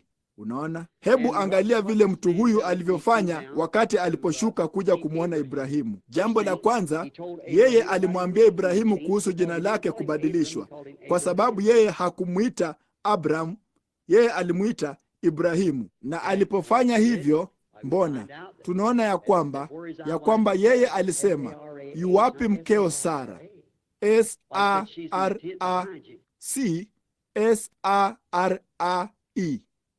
Mbona akasema yuko hemani nyuma yako? Yeye alisema, sasa yeye alikuwa ana umri wa miaka 90 na Ibrahimu alikuwa na 100, naye akasema, sasa nitakuzuru kulingana na ahadi wakati wa maisha. Naye Sara akiwa ndani alimsikia akisikiliza kupita kwenye ukuta wa hema, naye akacheka kimoyomoyo.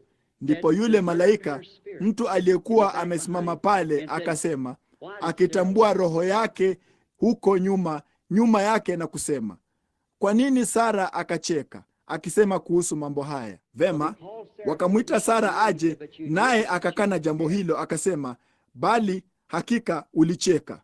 Alikuwa anaogopa. Sasa Yesu alisema, kabla tu ya kuja kwa mwana wa Mungu, ama mwana wa kuja mara ya pili, ya kwamba wakati huu tunaopitia, yeye alikuja kama mwana wa Adamu, nabii, kwa sababu hilo linatimiza maandiko. Musa alisema, Bwana Mungu wako atawaondokeshea nabii mithili yangu.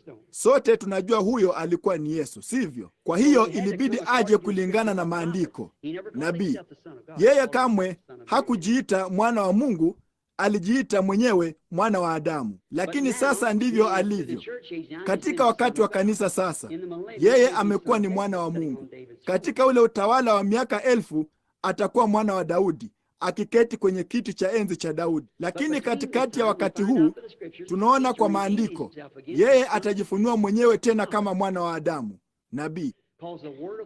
Maana neno la Bwana huwajia manabii peke yao, katu kwa wanatheolojia, ni kwa manabii. Na Bwana alisema hakutenda neno lolote katika neno lake lisilobadilika, ambalo ndio kwanza tunene habari zake, mpaka kwanza anawaonyesha manabii wake. Na katika wakati wa mwisho, hizo mihuri 7 ambazo Biblia imetia muhuri, siri 7 za aina 7 za Kristo wote, hazina budi kufunuliwa kwanza, nazo zinaweza kuletwa tu kwa nabii. Tumekuwa tukitazamia jambo hilo na kwa miaka mingi, nasi tunaamini ya kwamba Roho wake yuko miongoni mwetu sasa. Kwa hiyo tunaona sasa, angalia wakati Yesu alipokuja, angalia yale aliyofanya kujithibitisha mwenyewe kuwa ndiye huyo Masihi, yule mtiwa mafuta. Siku moja baada ya yeye kupokea, Baba alikuwa ameshuka na kukaa ndani yake katika umbo la ua, akishuka kutoka mbinguni akisema, huyu ni mwanangu mpendwa wangu, ambaye ninapendezwa kukaa ndani yake. Hiyo ndio sababu alisema, mimi na Baba yangu ni mmoja. Baba yangu anaishi ndani yangu, si mimi ninayezitenda hizo kazi, ni Baba yangu anayeishi ndani yangu. Yohana alishuhudia akimwona huyo Roho wa Mungu kama hua akishuka, sauti ikitoka kwake ikisema, huyu ni mwanangu mpendwa, ambaye ninapendezwa kukaa ndani yake. Unaona? Naye alikaa ndani yake. Sasa angalia, wakati huduma yake ilipoanza, ilimbidi kutenda kama mwana wa Adamu. Sasa angalia vile alivyofanya. Kulitokea mtu jina lake Simoni Petro. Jina lake lilikuwa ni Simoni wakati huo, baadaye akaitwa Petro. Andrea alikuwa akihudhuria mkutano wa Yohana. Alafu basi wakati Yesu alipokuja, naye Yohana alikuwa amekwisha mtambulisha, alimwona yeye. Ndipo Andrea akamwomba ndugu yake Simoni aambatane naye mkutanoni, na alikuwa ameambiwa na baba yao, kama vile ilivyosemwa ya kwamba utakuja wakati kabla ya Masihi halisi kuja, ambapo kutakuwako na mahasihi wengi wa uongo watakaoinuka. Daima mambo yamekuwa hivyo. Akasema, lakini enyi wanangu, kumbukeni, Masihi halisi mtamjua, kwa sababu yeye atakuwa kulingana na maandiko, atakuwa ni nabii. Sasa hatujakuwa na nabii kwa mamia na mamia na mamia ya miaka tangu Malaki, lakini kutakuwako na watu wengi watakaotoa madai, ambapo tunajua walikuwako.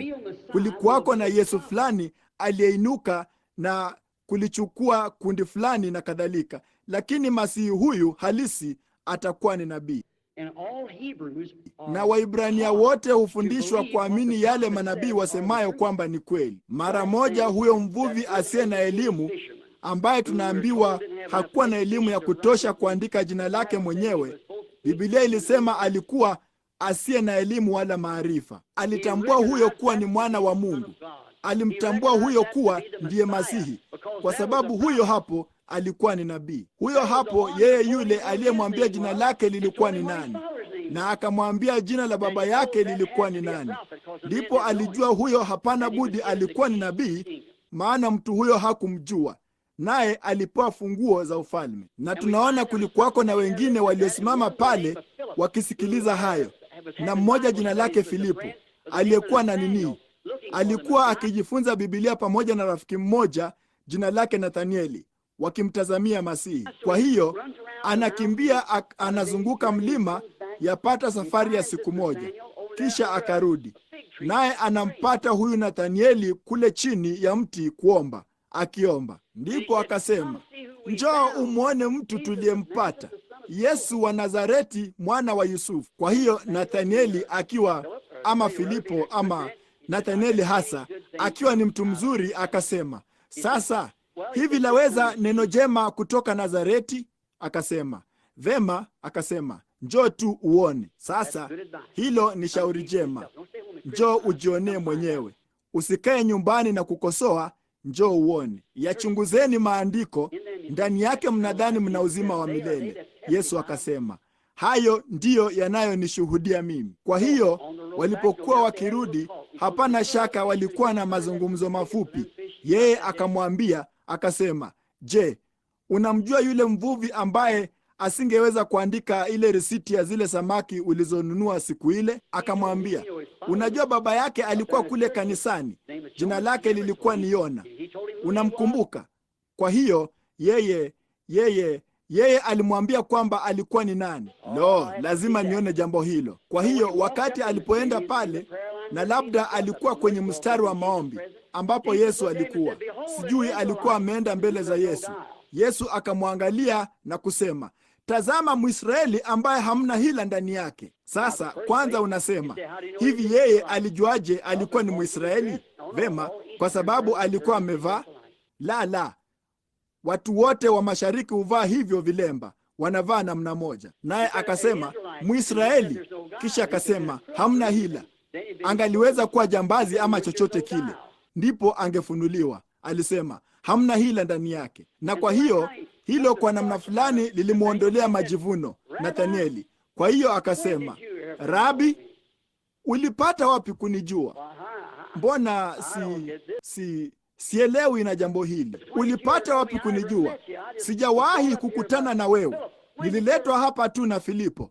Ulipata wapi kujua jambo hilo? Akasema, kabla hujakuwa chini ya ule mtini, wakati ulipokuwa pale ukiomba, nilikuona. Naam, unaona? Akasema, Rabi, wewe ni mwana wa Mungu, wewe ni mfalme wa Israeli. Yesu akasema, kwa sababu nilikuambia jambo hili uliamini, basi utaona makuu kuliko haya. Sasa kulikuwako na wale waliosimama pale. Sasa hebu niwape onyo ndogo. Kulikuwako na wale waliokuwa wamesimama pale, marabi na makuhani, nao walisema, mtu huyu anafanya jambo hili kwa Beelzebuli. Na Yesu aligeuka na kusema, nitawasamehe kwa ajili ya jambo hilo, kwa kuwa kafara haikuwa imetolewa bado, bali siku moja Roho Mtakatifu atakuja na ufanye jambo lile lile. Akasema, na kuzungumza neno moja dhidi yake, halitasamehewa katika ulimwengu huu wala ulimwengu ujao. Kwa mwanamke yule kisimani, wale wa Samaria. Sasa kulikuwako na jamii tatu ya watu duniani. Huenda tukawa weusi, hudhurungi, manjano, chochote tulicho, bali tunatoka katika damu moja. Na kuna mbari tatu ambazo zilitoka kwa Hamu, Shemu na watu wa Yafeti, na hawa ni Wayahudi, mataifa na Wasamaria, nusu Wayahudi na mataifa. Sasa sisi wa mataifa wa Anglo-Saksoni tulikuwa ni makafiri, tukiabudu sanamu. Hatukuwa tukimtarajia Masihi yeyote. Kwa hiyo wakati Yesu alipojidhihirisha mwenyewe kama mwana wa Adamu, sasa sikilizeni kwa makini nami nitafunga. Wakati Yesu alipokuja, yeye alikuwa na jukumu la kuwakilisha yale nabii alisema kwamba yeye angekuwa. Kwa hiyo hapo mbele ya Israeli, yeye alijiwakilisha mwenyewe mbele za Petro na Nathanieli na hao pale kama mwana wa Adamu. Sasa yeye anataka kupitia Samaria, na anaenda mpaka Samaria, na huko akamkuta mwanamke ameketi kisimani. Tunajua hadithi hiyo. Na wakati yeye wakiwa wanazungumza pamoja, huyo mwanamke alikuja kuchota maji. Yeye akasema, nipe maji ninywe. Na yule mwanamke akasema, sasa kuna ubaguzi hapa, hatuwezi kufanya hivi. Na mimi ni mwanamke Msamaria na wewe ni Myahudi. Hatuna. Yeye akasema, lakini kama ungalijua ni nani uliyekuwa ukizungumza naye, ungeniomba mimi maji unywe. Akasema, vema, kisima ni kirefu, utachota na nini? Na mazungumzo yakaendelea mpaka yeye akaipata roho yake. Na alipoipata roho yake, akaona shida yake ilikuwa ni nini. Ni wangapi wanaojua jambo hilo? Sasa ni wangapi wenu ninyi watu wageni mnaojua kwamba hiyo ilikuwa ni kweli? Hiyo ni kweli. Hiyo ilikuwa ni kweli. Na yeye alisema nini? Nenda kamwite mmeo mje naye hapa. Akasema, sina mume. Ndipo akasema, umesema vema, kwa kuwa umekuwa na waume watano, naye unayeishi naye sasa siye mume wako. Yule mwanamke aligeuka. Sasa hakuwa kama hawa makuhani waliosema yeye ana pepo, yeye ni mpiga ramli ama kitu fulani. Aligeuka na akasema, Bwana, naona kwamba wewe unabii. Sasa hatujakuwa na mmoja kwa muda wa miaka 400. Kanisa halijazoea kitu kama hiki, lakini naona kwamba wewe ni nabii. Sasa ninajua ya kwamba tunamtazamia Masihi, na Masihi ajapo, hicho ndicho kitu atakachofanya. Sasa Biblia ilisema ni yeye yule jana, leo na hata milele. Kama hiyo ilikuwa ndiyo ishara iliyotiwa mafuta ya Masihi huko nyuma kwa Msamaria na Myahudi, sasa kamwe haikufanywa mbele ya mataifa. Hakuna mahali popote katika Biblia ambapo Yesu alipata kuifanya mbele ya mataifa. Walikuwa na miaka 400 ya kumtazamia Masihi. Sisi tumekuwa na miaka 2000 pamoja na matayarisho yao pia kumtarajia Masihi. Sasa kama huo ndio ulikuwa utambulisho wake kabla tu ya siku zao kuisha, hauna budi kuwa ndio utambulisho wetu, kwa sababu yeye aliahidi mwana wa Adamu angejifunua mwenyewe tena katika siku ambayo ulimwengu ungekuwa katika hali ya Sodoma tena. Na mtu yeyote anajua tumefikia kwenye siku hiyo. Unaona? Sasa ninaamini ya kwamba Yesu Kristo anadumisha kila neno. Maandiko yote yana pumzi ya Mungu. Siamini tuna haki hata moja, nasi tutahukumiwa kwa hilo, kama tukiongeza neno moja kwake au kuondoa neno moja kwake. Ufunuo 22 inasema hiyo. Ninaamini ni yeye yule jana, leo na hata milele. Kwa kweli, ninafurahiwa na Waluteri kwa ajili ya msimamo wao katika siku yao, Wamethodisti kwa ajili ya utakaso katika siku yao, na Wapentekoste kwa ajili ya msimamo wao katika siku yao. Bali tunaishi katika siku nyingine. Tunaishi wakati kumekuwa na shina, kishada, kapi linalofanana sana na ngano, bali ngano iko ndani ya kapi. Kapi ndio kwanza limesaidia tu ngano, limezuia jua kali lisiichome, na sasa madhehebu yanajiondoa kwake kusudi pate kujianika mbele za mwana ipate kuiva. Kwa hiyo tuko ndani, hakutakuwako na madhehebu mengine yatakayoinuka. Huu ndio mwisho wake. Tumekuwa daima yapata miaka 3 wakati ujumbe unapoanza, wao wanaundia madhehebu. Huu umekuwa ukiendelea kwa karibu miaka 20, wala hakuna madhehebu. Haiwezekani. Tuko katika wakati wa ngano, wakati wa mavuno. Ninaweza kusikia combine harvester kubwa ikija. Tunaenda nyumbani siku moja. ni yeye yule jana, leo na hata milele. Sasa mimi si yeye, bali mimi ni mtumishi wake. Siamini ya kwamba unawawekea watu mikono na kuwapa vipawa. Vipawa na miito havina majuto, vimekusudiwa tangu zamani na Mungu kukabiliana na wakati na majira ya wakati huo. Mwanafunzi yeyote wa Biblia anajua hiyo ni kweli. Musa alizaliwa kwa wakati unaofaa, Yeremia kwa wakati unaofaa, hao wengine wote, Yohana Mbatizaji wakati unaofaa.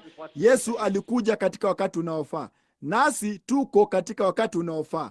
Haya ndiyo yanayopaswa kutendeka. Sasa ninadai ya kwamba yeye yu hai leo pia na Roho wake.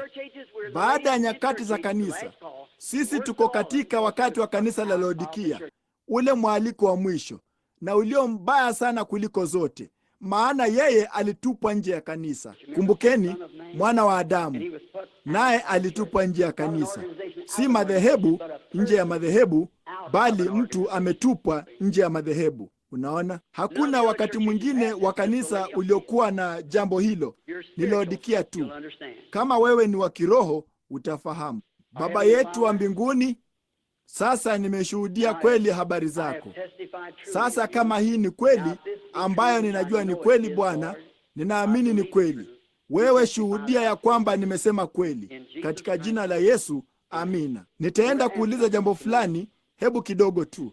Sikuwa nifanye mstari wa utambuzi, kwa maana nilifikiri nyinyi nyote mmekuwa katika huduma yangu. Lakini kwa ajili ya watu hawa walio hapa, hebu baadhi yenu, enyi watu mlio hapa, muingie kwenye kuomba, na hebu mtu fulani mstarini ama chochote kile. Na sasa kama Yesu Kristo atamchukua mwanadamu huyu, halitafanikiwa bila ya nyinyi.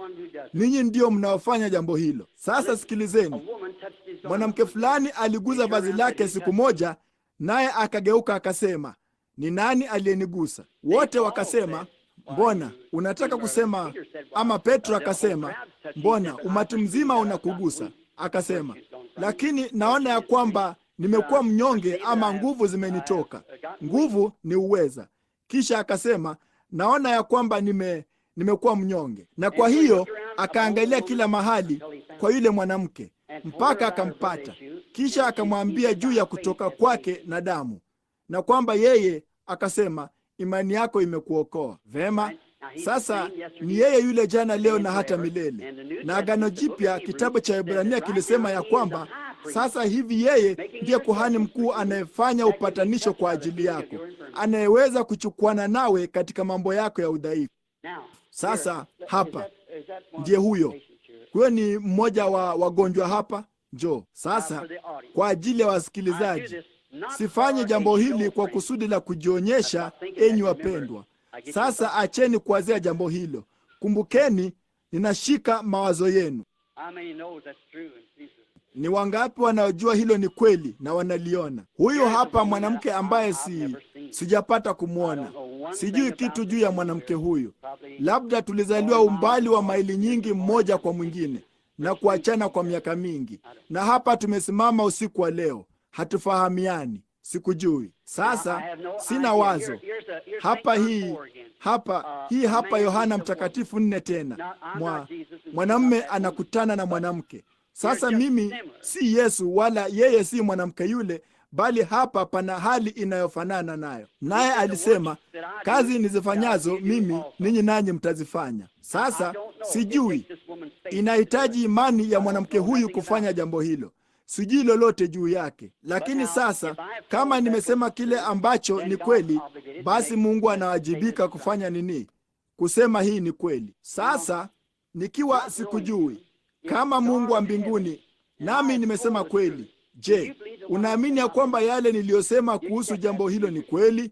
Mnakubali jambo hilo kuwa ni kweli? Hatunaamini jambo hilo, nisingesimama hapa mbele ya Biblia hii takatifu na kujaribu kumdanganya mtu fulani, mtu wa umri wangu, na nikijua ya kwamba itanibidi kukutana na Mungu huko juu hukumuni.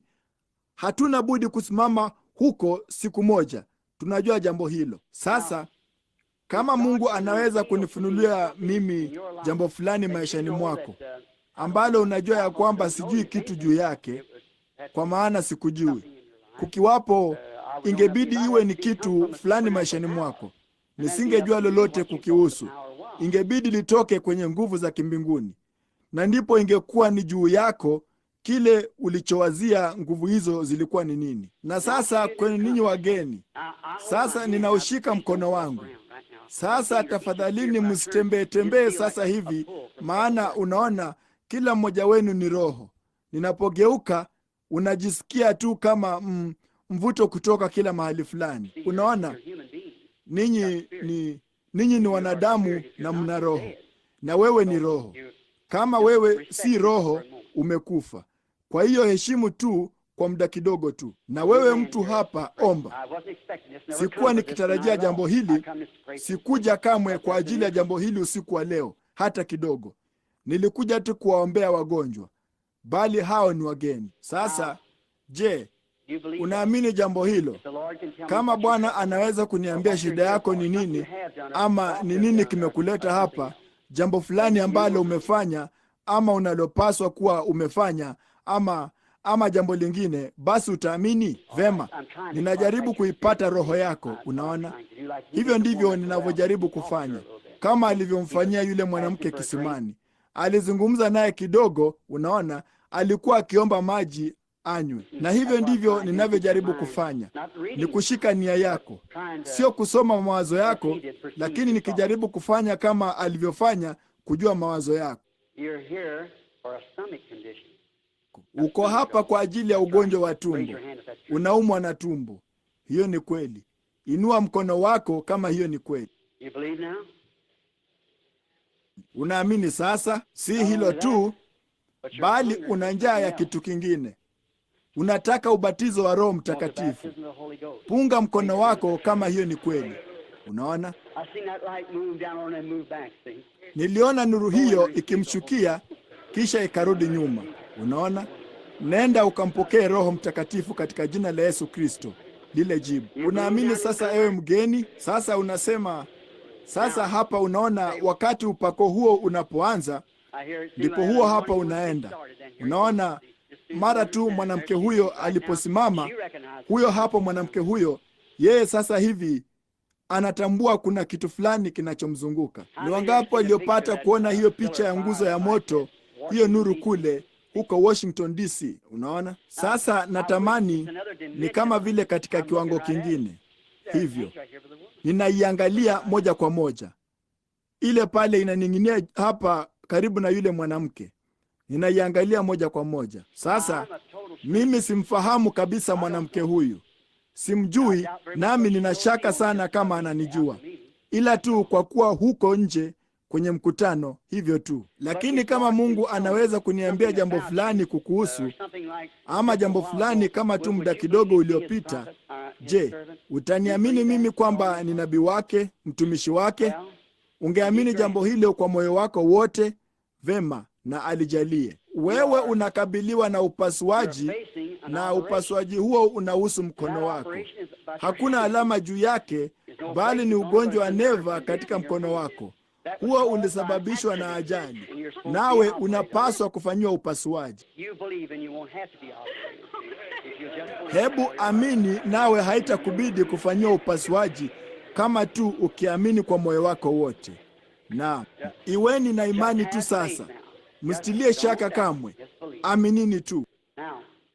Sasa hapa, hebu mwanamke huyu mwingine zaidi, sababu mwanamke huyu yuko katika hali ya taabani. Je, mnaona ule uvuli mweusi? Ni wangapi wamepata kuona picha iliyopigwa ya uvuli mweusi wa mauti inaning'inia juu ya mwanamke huyu sasa hivi? Mungu asipomsaidia, yeye hawezi kuishi. Ana uvimbe, na uvimbe huo uko kwenye ubongo. Mungu mpenzi, kama wewe uko karibu sana sasa, unayejua mambo yote haya, ninaomba Mungu mpenzi ya kwamba utamponya dada yetu. Jalia aishi, Baba, kwa ajili ya utukufu wako. Ninaomba katika jina la Yesu Kristo, amina.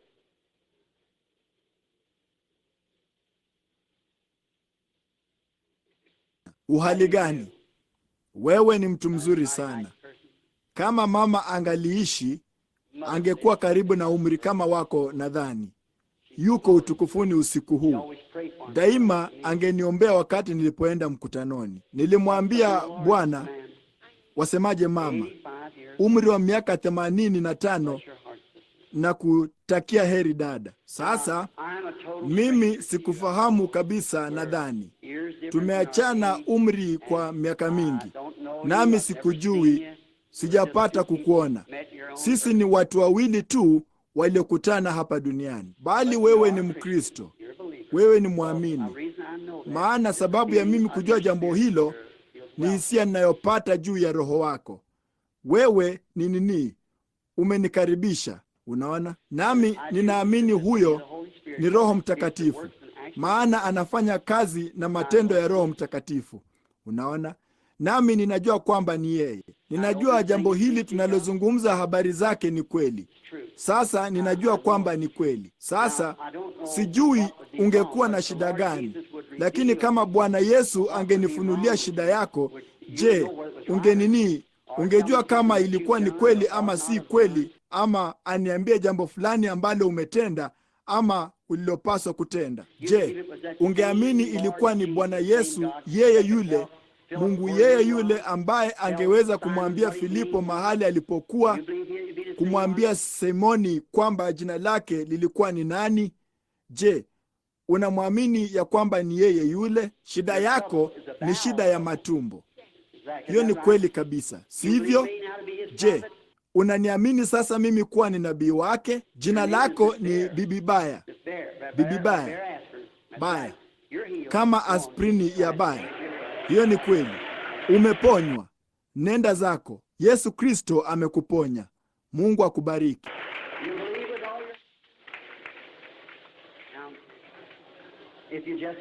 Unaamini kwa moyo wako wote? Sasa kama tu ungekuwa na imani, usitie shaka. Sasa kweli wewe hauko hapa kwa ajili yako, uko hapa kwa ajili ya mtu mwingine. Ni mwanamume, naye hayupo hapa, ndugu fulani. Ndugu huyo yuko hospitalini ya wenda wazimu.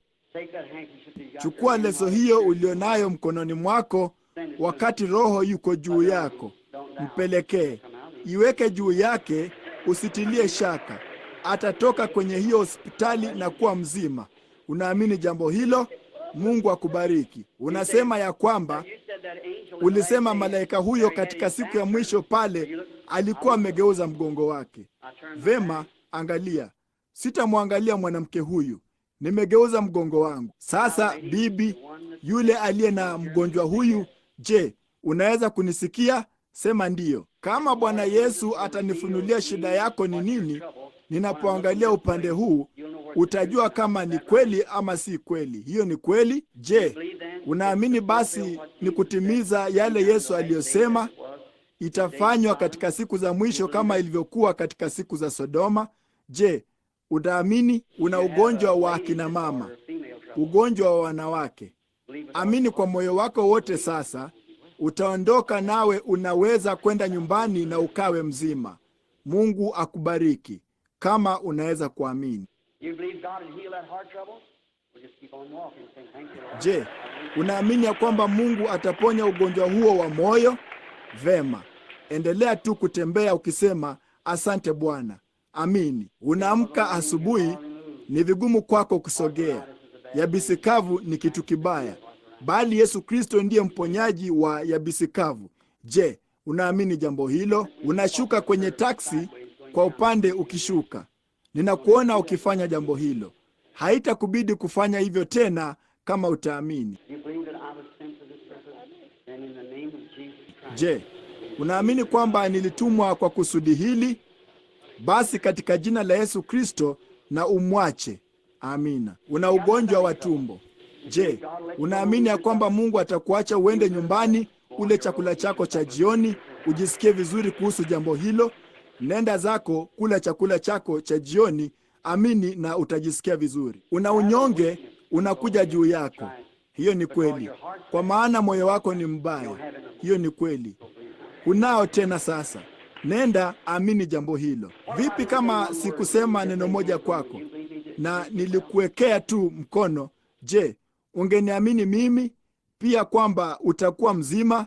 njoo hapa. Baba mpenzi wa mbinguni, ninaomba ya kwamba utamponya mwanamke huyu na kumpa afya katika jina la Yesu Kristo. Amina. Ni watu wangapi hapa wanaoamini? Ni wangapi wenu ninyi wageni, ninyi watu wote? Wazia tu, na ni vigumu kwangu kuwaona watu wakija sasa. Kumbukeni tu, ono moja lilimfanya Bwana Yesu kuwa mdhaifu. Ni wangapi wanaojua jambo hilo? Mwanamke mmoja alimgusa. Danieli aliona ono, naye akasumbuka niani mwake, kichwani mwake kwa siku kadhaa. Ni wangapi wanaojua jambo hilo? Unaona vema. Sasa ni wangapi wenu ninyi watu mnaoamini jambo hilo, ya kwamba huyu ni Roho Mtakatifu? Je, mnaamini jambo hilo kwa nini wenu wote? Sio mimi. Sasa Roho Mtakatifu. Sasa huyu hapa mtu anayeketi hapa anayeamini jambo hilo pia. Sasa baadhi yenu wengine, enyi watu mlio na hizo kadi za maombi, ninataka kila mtu ambaye atakayekuwa katika mstari huu wa maombi, simameni kwa miguu yako kwa muda kidogo tu. Angalia, ninataka kuwauliza swali lenye kicho. Je, mmetubu dhambi zenu zote zilizopo? Je, mnaamini? Je, mmetubu na mnaamini ya kwamba mtaponywa? Mmetubia dhambi zenu zote na kusalihisha kasoro zote?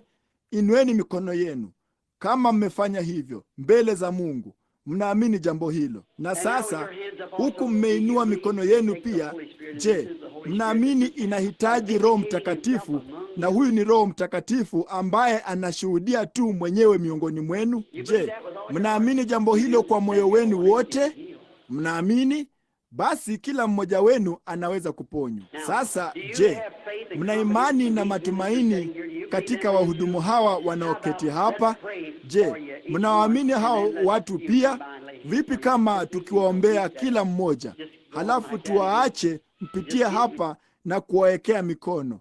Jambo hili linanifanya kuwa mdhaifu sana.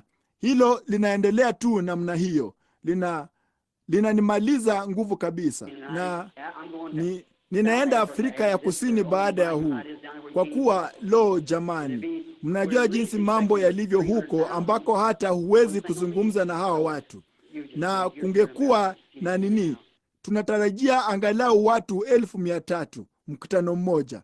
Kwa hiyo ninyi aminini tu, mko hapa Marekani, mmeliona kwa kila namna. Mungu mpenzi, watu hawa ni wahitaji, wala sijui jambo lingine ambalo ungeweza kufanya Baba, kuwathibitishia kwa neno lako ya kwamba wewe ni Mungu asiyebadilika. Ninaamini ya kwamba tumeona mambo mengi sana makuu, Bwana, tukala kutoka kwenye meza yako chakula kitamu sana na cha ajabu cha uzima wa milele, mpaka tumekuwa na tumekizoea sana. Kimekuwa ni kitu cha kawaida. Sisi hatukiendei ipasavyo Bwana. Tunapoona, hata ninajiwazia mimi mwenyewe nikisimama hapa, ninapaswa kuwa kwenye magoti yangu nikijua ya kwamba papa hapa huyo Roho aliyemfufua katika wafu amesimama papa hapa. Roho aliyekuwa ndani yake alipokuwa akiishi hapa duniani yuko papa hapa sasa. Nasi maskini wenye dhambi wasiostahili, kwa neema yake na rehema, yeye aliyanunua maisha yetu, na sisi hapa leo tukiendeleza kazi yake, kama alivyosema ya kwamba tungeiendeleza kazi yake. Kazi nisifanyazo mimi nanyi mtazifanya, ukiahidi mambo haya na kuyathibitisha hapa katika ulimwengu huu. Bwana, ninakushukuru sana kwamba ningeweza kuhesabiwa kama sehemu ya watu wako katika siku hii ya mwisho. Mungu mpenzi, watu hawa wanasimama, wao ni wagonjwa Baba, sina njia ya kuwaponya, na wala wewe huna. Sasa umewaponya tayari. Ulijeruhiwa kwa makosa yetu, kwa mapigo yako sisi tuliponywa. Kwa hiyo Baba, ninaomba ya kwamba kila mmoja wao anayepitia hapa, tutakapowaombea, ya kwamba watakuja kana kwamba walikuwa sasa wakitembea chini ya msalaba, kwa kuwa wanajua bila shaka yoyote Roho Mtakatifu aliyethibitishwa yuko hapa jukwani. Kristo wa Mungu yuko papa hapa mkutanoni. Samehe kila dhambi, ondoa kila kutokuamini. Najalia kila mmoja wao aponywe wanapopitia kwenye mstari huu, katika jina la Yesu Kristo ninaomba, amina. Naam, vema. Sasa ninataka kuwauliza jambo fulani. Je, ninyi ndugu zangu, mnaweza kusimama hapa pamoja nami? Mnaona hili hapa jambo moja juu yake. Wainjilisti wengi wanaingia mjini, nao wanafanya maombi wawezayo kwa ajili ya wagonjwa na hayo mengine yote, na wakati kusanyiko wanapoondoka, hao watu wamejengwa tu kwa mwinjilisti huyo. Unaona, sivyo ilivyo, enyi watu. Watu hawa, natilia shaka mtu yeyote katika kizazi hiki, ninajua jambo hilo, kuna uigaji mwingi sana, bali sitasema nililokuwa nikitaka kwenda kusema, lakini huenda watu hawa wasifanye jambo hilo. Hiyo ni kweli, nami ninatilia shaka sana jambo hilo, lakini wao wamechaguliwa na Mungu vivyo hivyo kuwawekea mikono wagonjwa, kama mimi nilivyo ama mtu mwingine yeyote. Mungu anaweza jinsi hiyo hiyo kuyajibu maombi yao kadiri anavyoweza kuyajibu maombi yoyote yaliyopo. Yesu ameagiza ishara hizi. Hakusema zitamfuata William Branham, Oral Roberts, kadhalika. Zitawafuata hawa waaminio, na watu hawa wamejazwa na Roho wa Mungu. Ni watu waliobatizwa kwa Roho Mtakatifu, yeye yule Roho huyo aliyekuwa hapa akifanya kazi hiyo muda mfupi tu uliopita.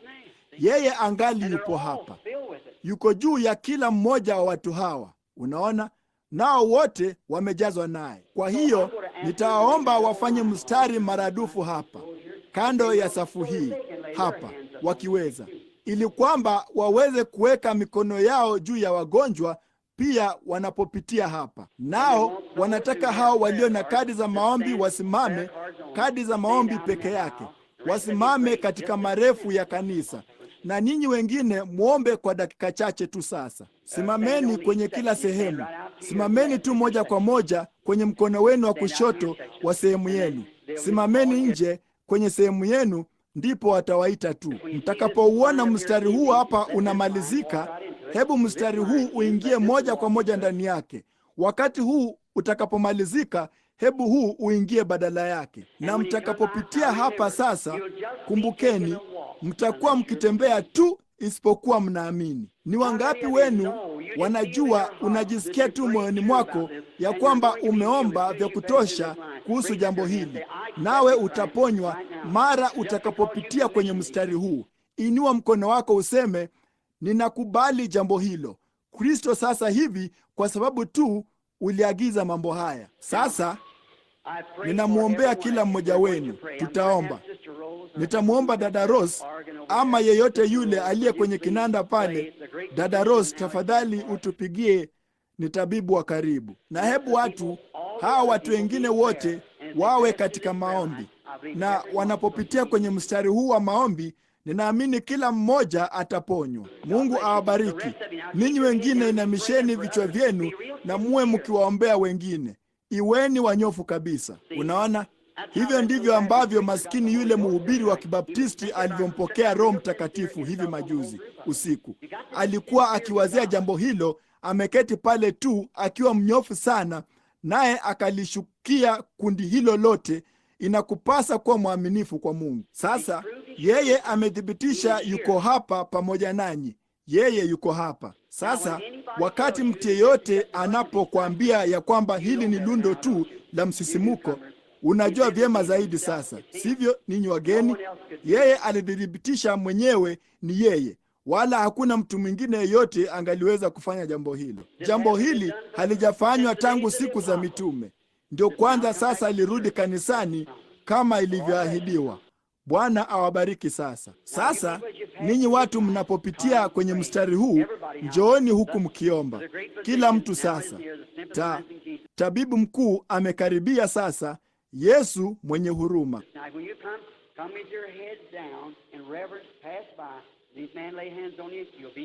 Sasa mnapokuja, njooni huku mmeinamisha vichwa vyenu katika uchaji. Piteni. Watu hawa wakiwawekea mikono, mtaponywa. Wajuu sana katika nini ya serafi.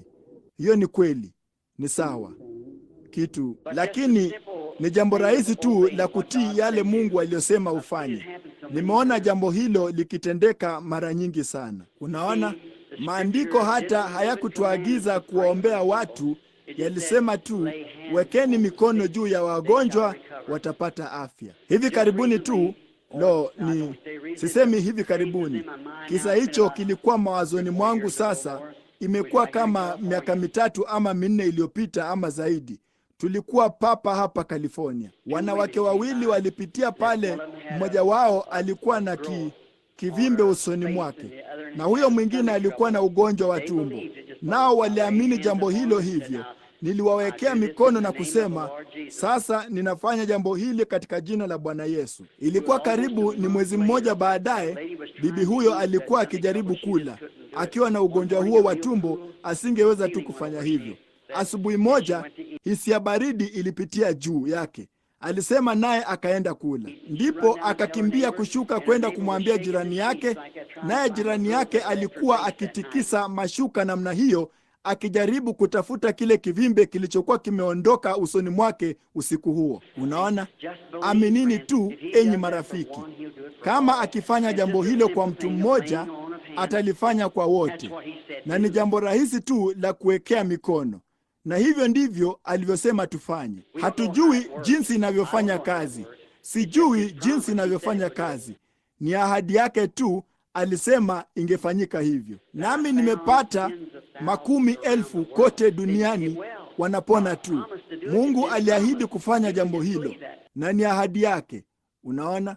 Tunaamini tu jambo hilo. Sasa sote tunakuja hapa, na ninyi ambao msingeweza kuamka, sogeeni karibu sana, nasi tunakuja kuwaombea. Sasa ninataka kila mmoja wenu ninyi wanaume mje moja kwa moja hapa, muwawekee mikono hapa. Tafadhali moja kwa moja hapa. Nami ninataka kusimama hapa na kuomba, kisha nije niwawekee mikono pia. Vema. Ingieni moja kwa moja hapa. Nyote sogeeni karibu sana, kusudi kila mtu aweze kuwafikia. Sasa Mungu mpenzi, katika jina la Yesu Kristo, tunawaombea watu hawa. Baadhi yao wanateseka, wamelemaa. Pale hiyo mikono ya hao wahudumu, Bwana, inaenda mbele na nyuma, kutoka kwa mmoja hadi kwa mwingine. Ninaomba ya kwamba wewe utamponya kila mmoja wao. Bwana, jalia Roho Mtakatifu aje juu ya hao watu, kila mmoja wao Baba. Pia jalia nguvu kuu za Mungu ziwafunike sasa hivi tu, na jalia waende nyumbani na wawe wazima, tukijua jambo hili ya kwamba Yesu alisema wakiweka mikono yao juu ya wagonjwa watapata afya. Uliahidi jambo hilo, Mungu mpendwa. Tunaliamini. Tunaliamini kwa sababu wewe ulisema hivyo, nasi tunajua kwamba ni kweli. Kwa hiyo watu hawa watakuwa wazima katika jina la Bwana Yesu Kristo. Ninawabariki wote. Amina. Mungu awabariki. Moyo wangu unakubali uponyaji kwa ajili ya kila mmoja wenu. Ninaamini jambo hilo. Hivi mtaamini pamoja na mimi, kila mmoja wenu sasa? Hivyo tu. Niliwaambia kweli kadiri niijuavyo. Ninawapenda na Mungu awabariki. Nami ninaamini kwa moyo wangu wote mtapata afya, na baraka zangu ziwe pamoja na kila mmoja wenu sasa. Mungu na awaangalie na kuwalinda. Mko katika maombi yangu. Je, mtaniombea wakati nikiwa huko Afrika namna hiyo? Ninawapenda, nami nitawaona kesho usiku.